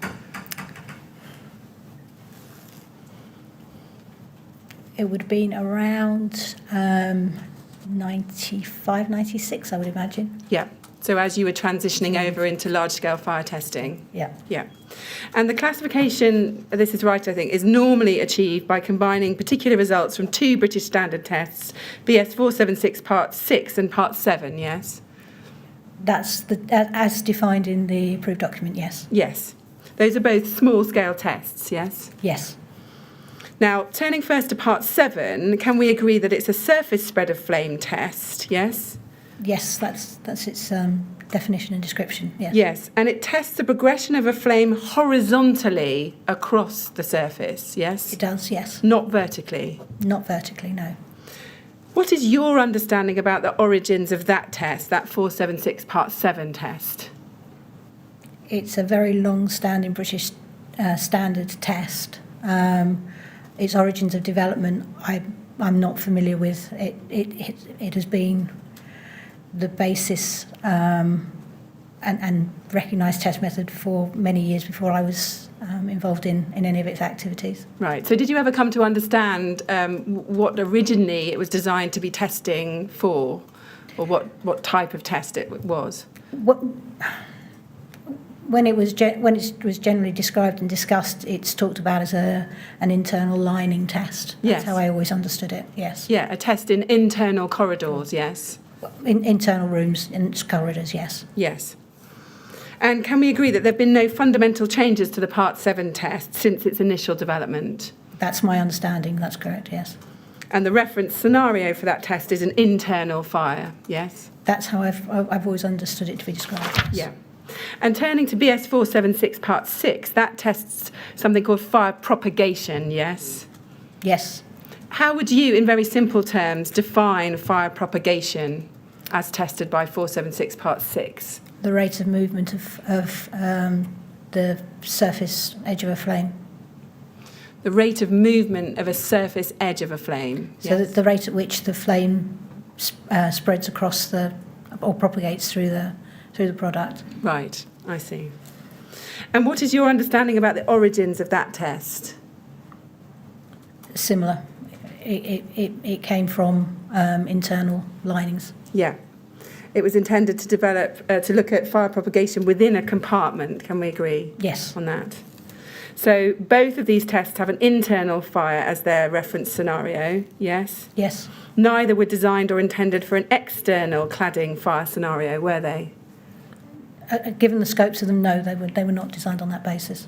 In the light of that, can you help us with this? What is the relevance of these tests to assessing the risk of external fire spread in the event of a cladding fire? A test method is a benchmark, and if work had been undertaken to show that it was a suitable method to benchmark a product, then it may well have been referenced and used in that way. But it was certainly not something that I was involved in or have an understanding of any of the discussions around why or how that journey happened. Yes, I understand that, but you say it's a benchmark. Can you help us with this?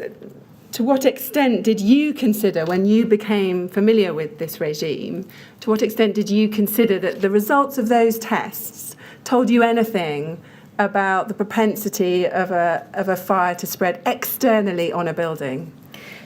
In the context of the physical characteristic of that material to actually propagate flame, that would be the only context in which it would have provided any information. Right. As a benchmark, as a reference against any other product. I see. But So- not in the context of its end-use scenario, no.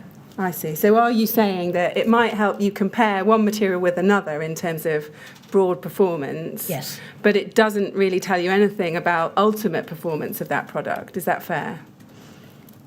Absolutely, yes. Yeah. Now, in terms of the definition of class naught, as you've already noted, it appears in Appendix A, paragraph 13 of approved document B. Are you aware of any other definition of class naught in any other guidance? No. Let's turn to the third witness statement of Dr. Crowder again, BRE 3047668 at page 32. Here, at paragraphs 133 and 134, he's dealing with the definition of class naught. And in the first paragraph, 133, he says the definition states, and he's set it out there for us. And I'm going to come back to some words that he's underlined in the definition in a moment, but he set out the definition there. And he says this below that: the underlined text above means, in my opinion, that an ACM panel, or indeed any composite product which has a surface formed throughout of any of the metals which are deemed to be non-combustible, including aluminium, zinc, copper, and any alloys of these, meet the definition for class naught without the need for testing, provided they do not have a surface coating. So if we could go back to paragraph 133, where we see the definition. Now, do you agree with Dr. Crowder about what he says in paragraph 134, that the effect of the definition is that in the case of any composite product, so long as the outer surface of that product is composed throughout of either limited combustibility or, by definition, non-combustible material, it would achieve class naught without the need for testing? No, Can you explain why you don't agree with him about that?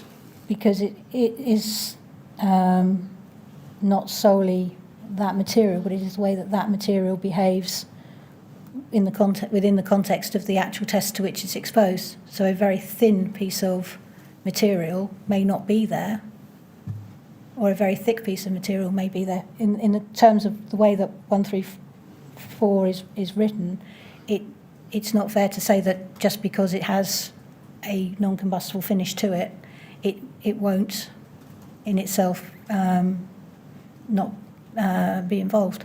Quite. But can we agree that if you took these words just on their face and without any qualification, it appears to be suggesting that if the surface of the composite product is of limited combustibility, that's enough?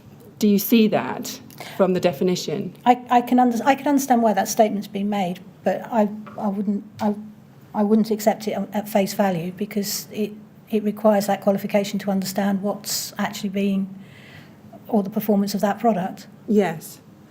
But we don't see any qualification, do we, in that definition? We don't see it saying if the surface of a composite product, but not if that surface is very thin, or not some other qualification, do we? It talks about composed throughout. Well, how does that help? It says this is achieved if a material or the surface of a composite product is composed throughout of materials of limited combustibility. Doesn't that mean that the surface can be composed throughout of materials of limited combustibility, and then you're okay?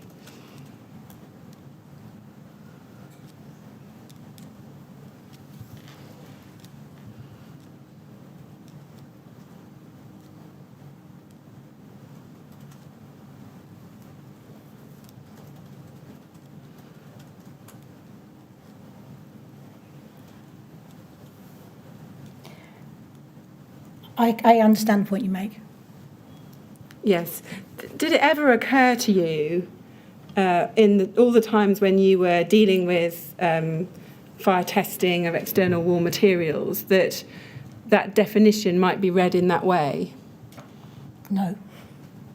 So it didn't occur to you that you could have a very thin surface, for example, a foil facer surface, that was a limited combustibility, which meant that the whole product, a composite product, could achieve class 0 without more? That didn't occur to you?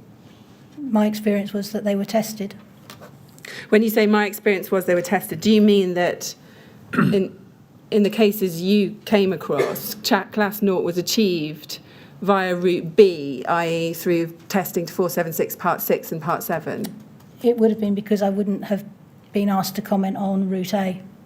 Right. Did you ever discuss route A with anyone else within the BRE to check what their understanding was of route A?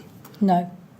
Did you ever discuss that route with the department, with anyone like Brian Martin? No. When did you first become aware that people were reading route A in the way that we've just discussed, as potentially meaning you could have a very thin surface backed by something combustible and it would still qualify? In this discussion. Right. So you've not come across that before? No, my understanding has always been that for Class O, you would test to determine that. And so you don't remember any time when there were any concerns raised about the potential consequences of route A in terms of what it might mean for composite products? Not in the context of the conversation that we're having now, no.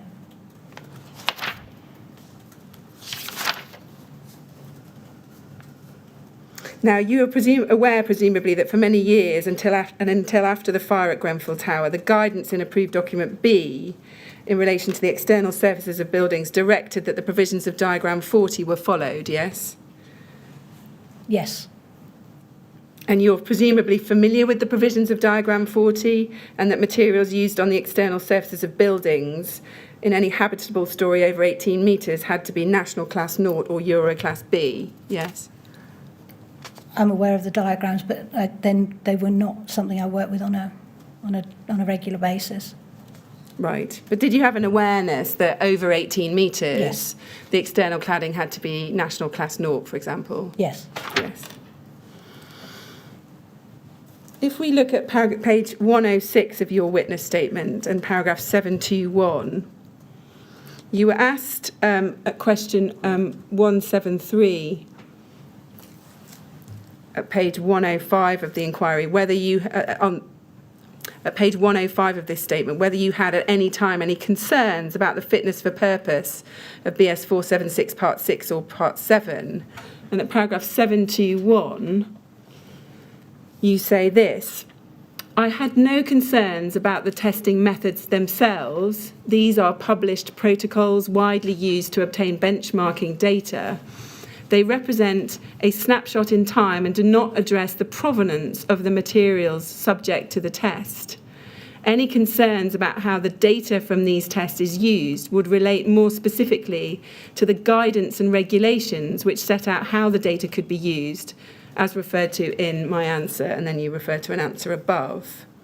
Now, help us with this. What do you mean when you say that those tests, I think you're referring to the 476 part 6 and part 7 tests, yes? Yes. When you say those tests do not address the provenance of the materials subject to the test, what exactly do you mean by that?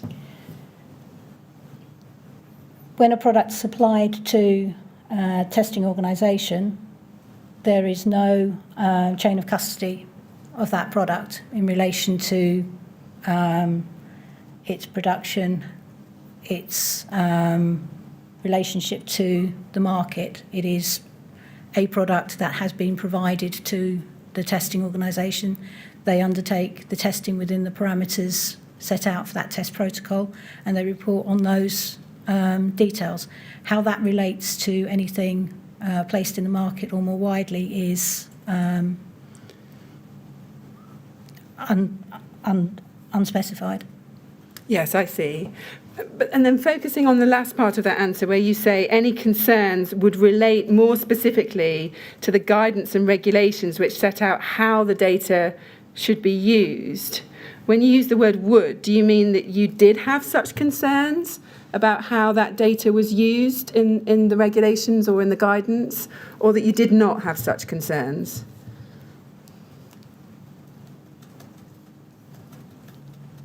Sorry, I apologise.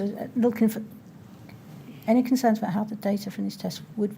So, what I'm saying is, the test data itself was a statement of fact. Yes. And how that's then used and interpreted and addressed sits within the wider context of the regulatory or specification process into which it's being placed. So in response to the question at 271, I'm saying I was happy with the data.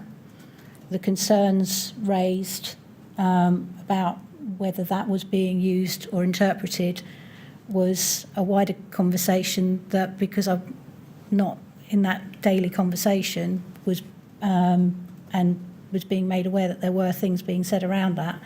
As I said in 720, that was something that I understood MHCLG would deal with, as it was their document and their interpretation of it, and not my place to do that. Right, I see. Well, let's move to what you say at 720.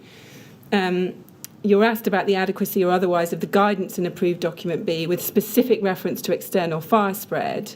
And you say this, you say, I was becoming increasingly concerned by 2016 that the guidance in approved document B in relation to external fire spread was causing discussion over interpretation. And I have addressed this in my responses to the relevant questions above. I felt that the matter was understood by MHCLG and that the revision of approved document B would address this. Yes. Now, can you help us with this? Whether or not you had any concerns about the appropriateness or otherwise of class 0 as a metric for the fire performance of the external surfaces of high-rise buildings, for example, as used in diagram 40 of ADB. Did you have concerns about that?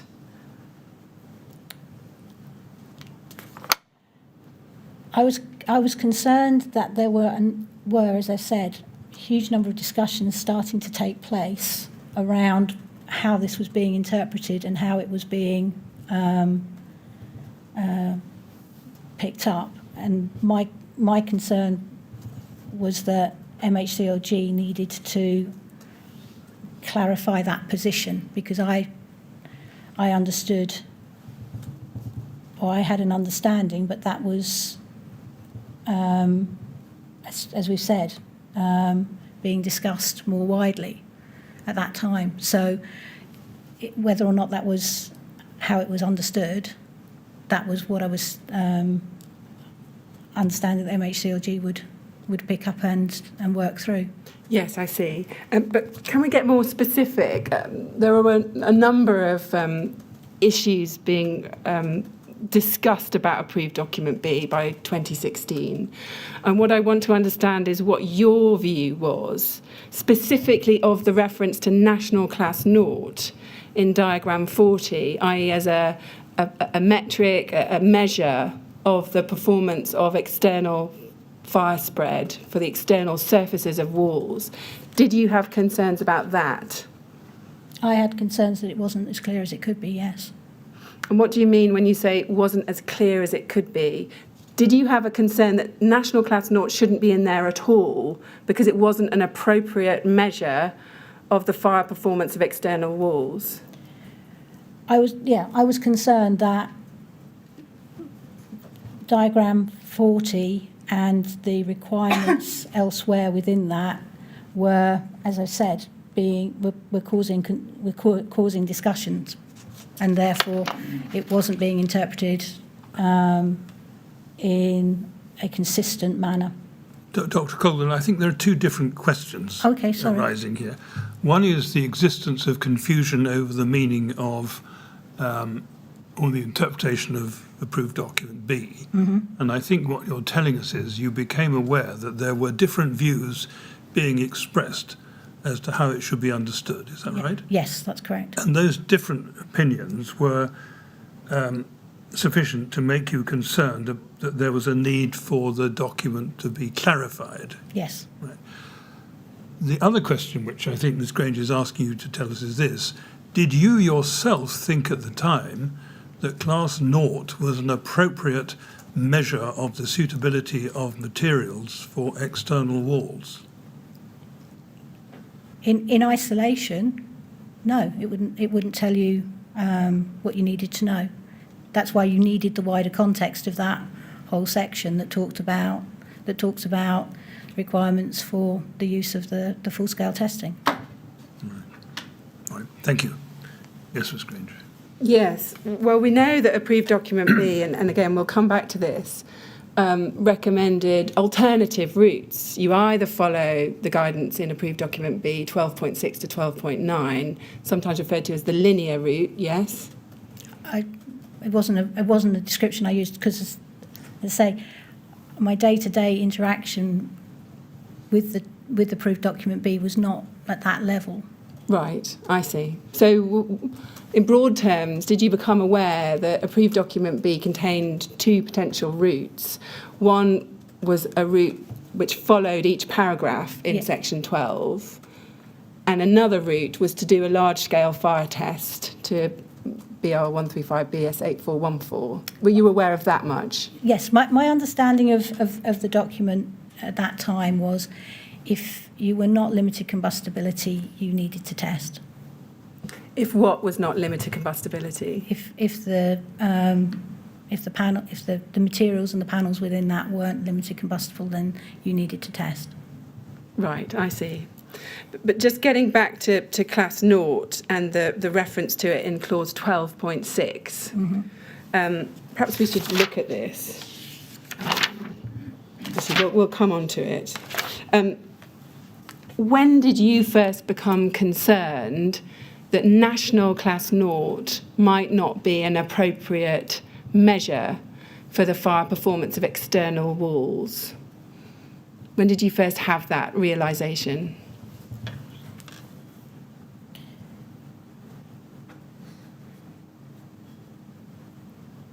In the context of, I didn't understand, or I didn't have an understanding in the way that you describe it of Class 0 being the only measure for the external fire spread of a wall. I see. So I apologise if that's perhaps why I'm not answering the question in the way that you've framed it. Yeah. My understanding was you required more than that to get to that position. Right. So therefore, as you say, Class 0 of its own measurement was not the only element of that process. So can you help us? What were the other elements which you thought needed to... I understood that it needed to be of limited combustibility. And when you say it, this is important, what needed to be of limited combustibility? The wall build-up, the external wall. Every single bit of it? As I say, my understanding was that the surface was for given applications, and that the wall itself needed to be of limited combustibility. And when you say it was for surface applications, do you mean for paints or coatings only? Yes. And that anything else, so the external wall panel, yes, needed to be of limited combustibility? The insulation, the build-up needed to be of limited combustibility. Right. And did you always understand that to be the case, or was there a time when that became a new requirement or changed? It's very difficult because I didn't work with the AD documents in that way. My involvement was to look at how these products performed under large-scale testing to find a mechanism to assess what these wall structures were. And the interpretation, delivery of the guidance and the documentation around that was with MHCLG. I didn't have an interaction around how that was more widely used or more widely given. Right. So my my understanding of the position was that we were talking about if it didn't meet that limited combustibility with the surface coat on it, it needed to test. That's how I'd interpreted it, but had never been corrected or sought further guidance because I wasn't in a position where I was giving that information to anybody. Can I just clarify this? This is your understanding based on the language of ADB, is that what you're telling us? Yes, yes. Yeah, thank you. Okay. Well, we're going to come back and look at a number of iterations of ADB in quite a lot of detail, so we'll come back to this point. Just going back to what you said in paragraph 720 and looking at the final few lines, you say, I felt that the matter was understood by MHCLG and that the revision of approved document B would address this. Now, can you just help us? What exactly did you feel was understood by MHCLG about the adequacy or otherwise of the guidance in approved document B? I felt they understood that there was discussion on the interpretation. So they understood there was a lack of clarity. Yes. They understand that. And when are you talking about here? Are you talking about 2016 or are you talking about any time earlier than that? 2013 when Tony first contacted them. When Tony Baker contacted them? Yes. We'll come back to those emails. Yeah. So what you're saying is from 2013, you felt that the department knew full well, yes, that there was a lack of clarity around the guidance in section 12 of approved document B. Yes? Absolutely, yes. Let's look at paragraph 722 of your witness statement further down that page. You say this, you say, given that the industry and regulation were moving towards implementation of the Euro classes in EN 13501 Part 1 from around 2013 onwards, it was becoming clear to me that the use of dual coding required review to ensure issues around applicable data could be simplified. I fully expected this to happen as part of the revision to approved document B. Now, we'll come on to the Euro classes in a moment. I just want to break this down. What do you mean when you say that industry and regulation were moving towards the implementation of those Euro classes from around 2013 onwards? What do you mean by that? Given the change in European legislation and the requirement to incorporate both the national and the European codes, it was becoming clear that the data being presented was moving increasingly away from class 0 towards the Euro classes. And so there was an increasing amount of that data available to the marketplace, and also having two routes to addressing that would be simplified in the next revision of the approved document so that they would make a decision around that process. And when you say the data was presenting away from the national class, yes? Is that what you just... So basically, there were two different approaches to the data presentation you could take. You could either take the class 0, 476 and 7, or you could take 13501 Part 1. And what do you mean there were two sets of approaches to the data? What are you describing here?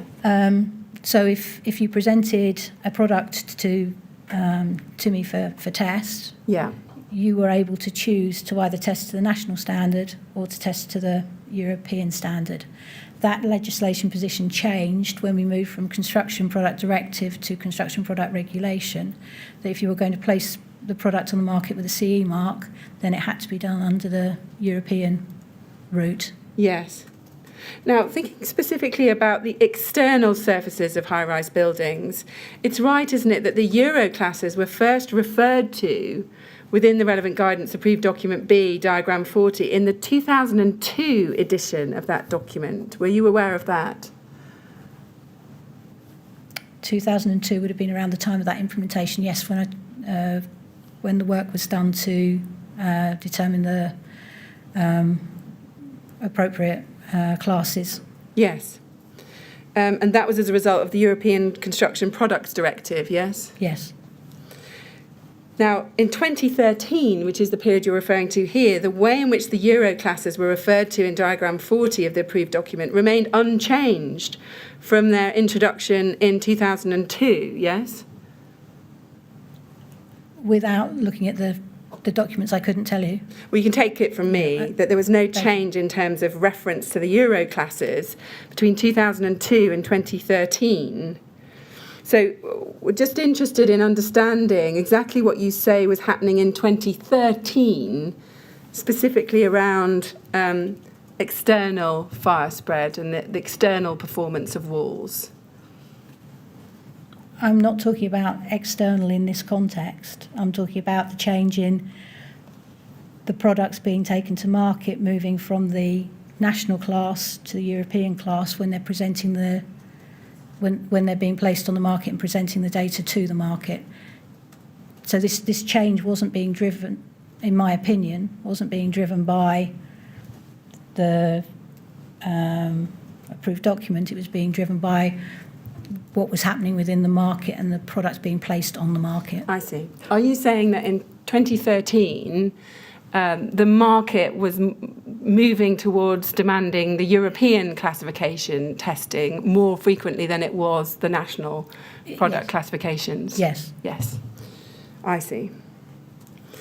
Now, just looking again at that paragraph at 722, lines 2 to 4, you say, it was becoming clear to me that the use of dual coding required review to ensure issues around applicable data could be simplified. Now, just help us with that. What do you mean that the use of dual coding? What are you referring to there by dual coding? Referencing the national standard and the European standard. And when you say it required review to ensure issues around applicable data could be simplified, what do you mean by that? So again, it refers back to the question of if they were going to do a revision, were they going to continue with both, or were they going to review that whole section and look at how that, the applicability of those references sat? Right. And so when you say in the last line, I fully expected this to happen as part of the revision to approved document B, do you mean that you expected questions to be asked as part of that revision about whether the national classes were kept at all? Yes. Right. And were you aware at any time prior to that of serious questions being asked about whether or not the national classes should remain as performance metrics within approved document B? I was aware that there were discussions more generally about whether the national classes would be retained because of the issues around, again, the requirements under the construction product regulation for conflicting standards, whether those standards would be withdrawn and therefore there would be no mechanism by which to use the national standards. Yes, I see. And when did you expect this revision of approved document B to address this? When did you think that was going to happen? My understanding was that it was due to be happening from around 2014 onwards. And what had led you to have that expectation? There were conversations that were being had within the group around pieces of work that were being commissioned by the department to support that activity. Did you ever directly discuss with Mr. Martin, with Brian Martin, when the revision of approved document B would take place and the processes involved with that? No. You didn't ever discuss that with him? No, it came up as part of the conversation in 2013 when we raised it, the matter with him, that as part of the expected review, but the conversation never went any further than that. And the main discussions were held internally with people like Debbie Smith, who were talking to the department at that level about what the processes and programmes would be. As I say, my day-to-day interaction with the approved document was very arm's length, so direct changes to it, I wouldn't be directly involved with. Right. Did you ever have any other conversations after 2013 with anyone at the department about when the next revision of approved document B would be taking place? No, it didn't come up again until 16, I think, when I was in a meeting where it was mentioned again. Right. Were you surprised between 2013 and 2016 that there'd been no developments on that front? Yes. Did you ever express that surprise to anybody? I think internally it was something that was just awaiting process. We'd all worked with government long enough to know that these things take time to develop, and we had no influence on that, so we were just awaiting that provision to take place. Right. And did you know anything about Debbie Smith's discussions with the department on this topic? Did she relay to you any discussions she'd had about whether approved document B was going to be revised, and if so, when? Not in detail. I was aware that those discussions were taking place, but they were not projects I was directly involved with, so it was a very general discussion to say that these conversations were occurring. Right. And when were you aware that those discussions were taking place?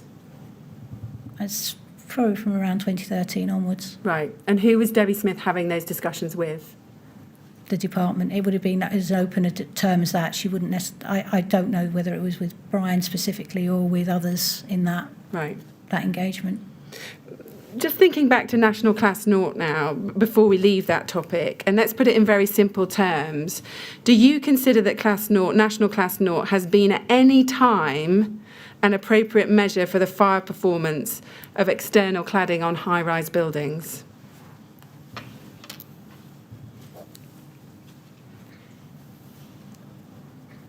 In isolation, no, it's not. No. Okay. But as I've explained, it's in a context. It's not as a single point. If the question was for over 18-metre application, that is the only measure in place, then absolutely no, it's not. Right. Is your evidence that the only circumstances in which it would be an appropriate measure is if it was simply measuring the outer coating, the paint or the surface coating, but that everything else was limited combustibility? Is that what you say would have been an appropriate measure? Within the context of the process as I understood it, then yes, that would have been my understanding, that if it's just a finish, it's not a route of fire propagation in that context. It was one method to take it to that point. Right. So I think it follows from your answer that it wouldn't have been an appropriate measure of performance of, for example, the whole rain screen panel itself. No. No. Let's move on to the Euroclass system. We know that these were introduced into diagram 40 of approved document B in 2002. We've covered that. The classification standard, which explains how, for example, Euroclass B is derived, is EN 13501 Part 1, which we saw you've referred to in your witness statement, yes? Yes. And it's right, isn't it, that the various classes from A2 down to D, they all require testing to different tests, don't they? Yeah. And then you come up with an overall classification. And the classes from A2 to D all require testing to EN 13823, yes? Which is the single burning item test. Yes. Yes. Now, can we agree that the single burning item test was in basic terms introduced to replace the room corner test and provided a method where the results of that test could be inferred without incurring the same time and money cost? So, yeah, the test was developed to give you that correlation, yes. Yes. And as with the national classification system we just looked at, the reference scenario is a fire within a room, yes? Yes. Do you consider this test, the single burning item test, to be useful for assessing the fire behaviour in circumstances removed from that test scenario, for example, on the external face of a high-rise building? It references back to when we talked about the reference scenario of Class O previously. As a benchmark to give you a comparator, it offers the same opportunity. So is this a fair summary that the Euro classifications in terms of external wall performance allow you to look at comparative performance of products, but what about the actual ultimate overall performance? Are they a reliable indicator of how a product is going to perform in an external fire? No. It's the same comment from the Class O that there are two steps or two approaches to gaining that benchmarking information. Sorry, just explain what you mean by that. 2 steps or 2 approaches to obtaining the benchmarking information. So in the same way as Class O gave you that opportunity, so did the SBI, or the 13501 Part 1. Yes, I see. Now, turning now to the concept of combustibility, you were asked about this in your witness statement, and if we can go to page 17 and paragraph 115 of your statement, you were asked about the definition of the word combustible, and you say at the bottom of that page, my understanding of the term combustible in 1999 was based on the classification set out in approved document B at the time. Something combustible was a product or material which did not meet the classification of non-combustible as given in approved document B. So you tell us that in your statement. Could you summarise your understanding of the term limited combustibility?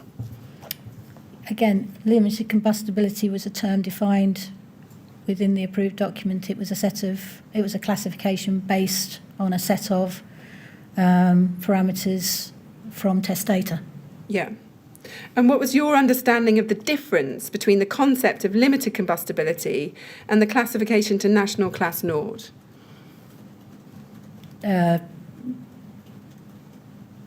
Two completely different performance characteristics. Yeah. Has there been any stage in your career where you were unsure or may have been confused about the definitions, meaning or relationship between national class naught and limited combustibility? No.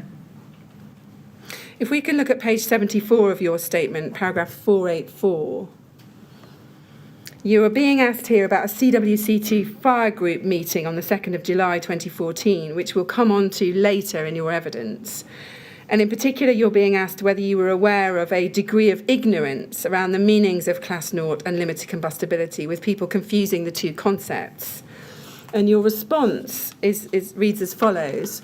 Prior to the meeting on the 2nd of July 2014, I was not aware of there being a degree of ignorance, as class naught and limited combustibility are clearly defined material characteristics.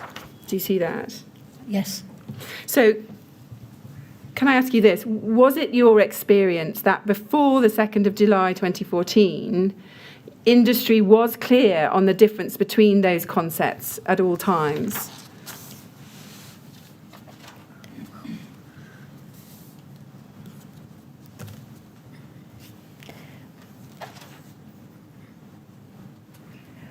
My interaction and relationship with industry in that term, I was and have always worked with the material manufacturers, and therefore they were and are aware of the performance of the products that they are testing and placing on the market.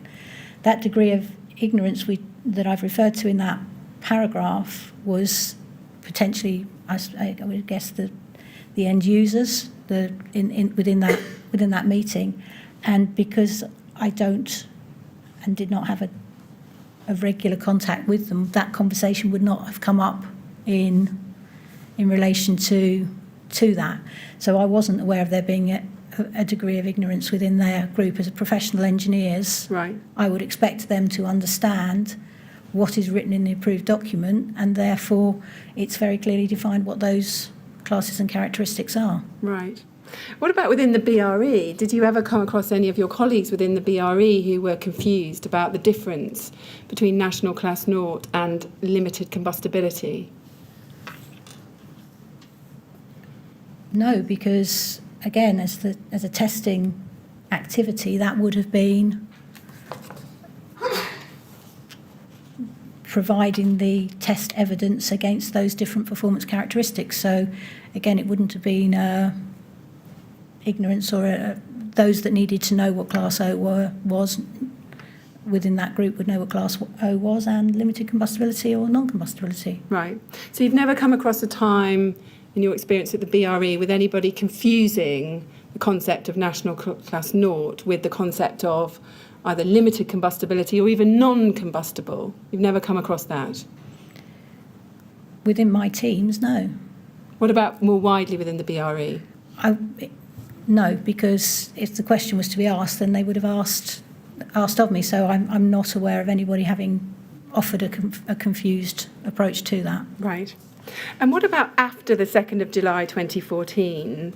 You say you attended this meeting and you became aware that you talked about them being end users, that they had some confusion about the difference between class naught and limited combustibility. After the 2nd of July 2014, did you become aware that confusion was more widespread? No. At no stage after the 2nd of July did you become aware of that? That was my introduction to this conversation, and I was confused by the confusion because it's very clearly defined what those parameters are, and that the manufacturers that we work with provided the evidence of what those characteristics were with their products. So I wasn't in conversation with any sort of wider context to experience any wider ignorance or confusion. Right. Did you consider that the reference within the definition of class naught to the concept of limited combustibility in Route A, as we saw it before, did you consider that might be the source of some confusion because national class naught itself is introducing the concept of limited combustibility as part of its definition? Did you consider whether that might have caused some confusion? No, because there was a clear definition of what limited combustibility was. So a definition within a definition is not in itself unusual. Right. And did you take any steps after that meeting to ask a wider audience whether or not there might be this confusion between national class naught and limited combustibility? No. Mr. Chairman, is that an appropriate moment for the lunch break? Yes, I think it is. Thank you very much. I think it's time we all broke to have some lunch, so we'll stop there. Dr Colwell, we'll resume at 2 o'clock, please.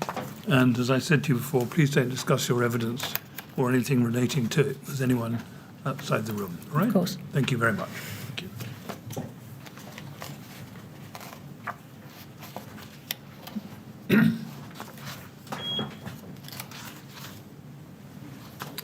Thank you very much, Ms. Grange. 2 o'clock.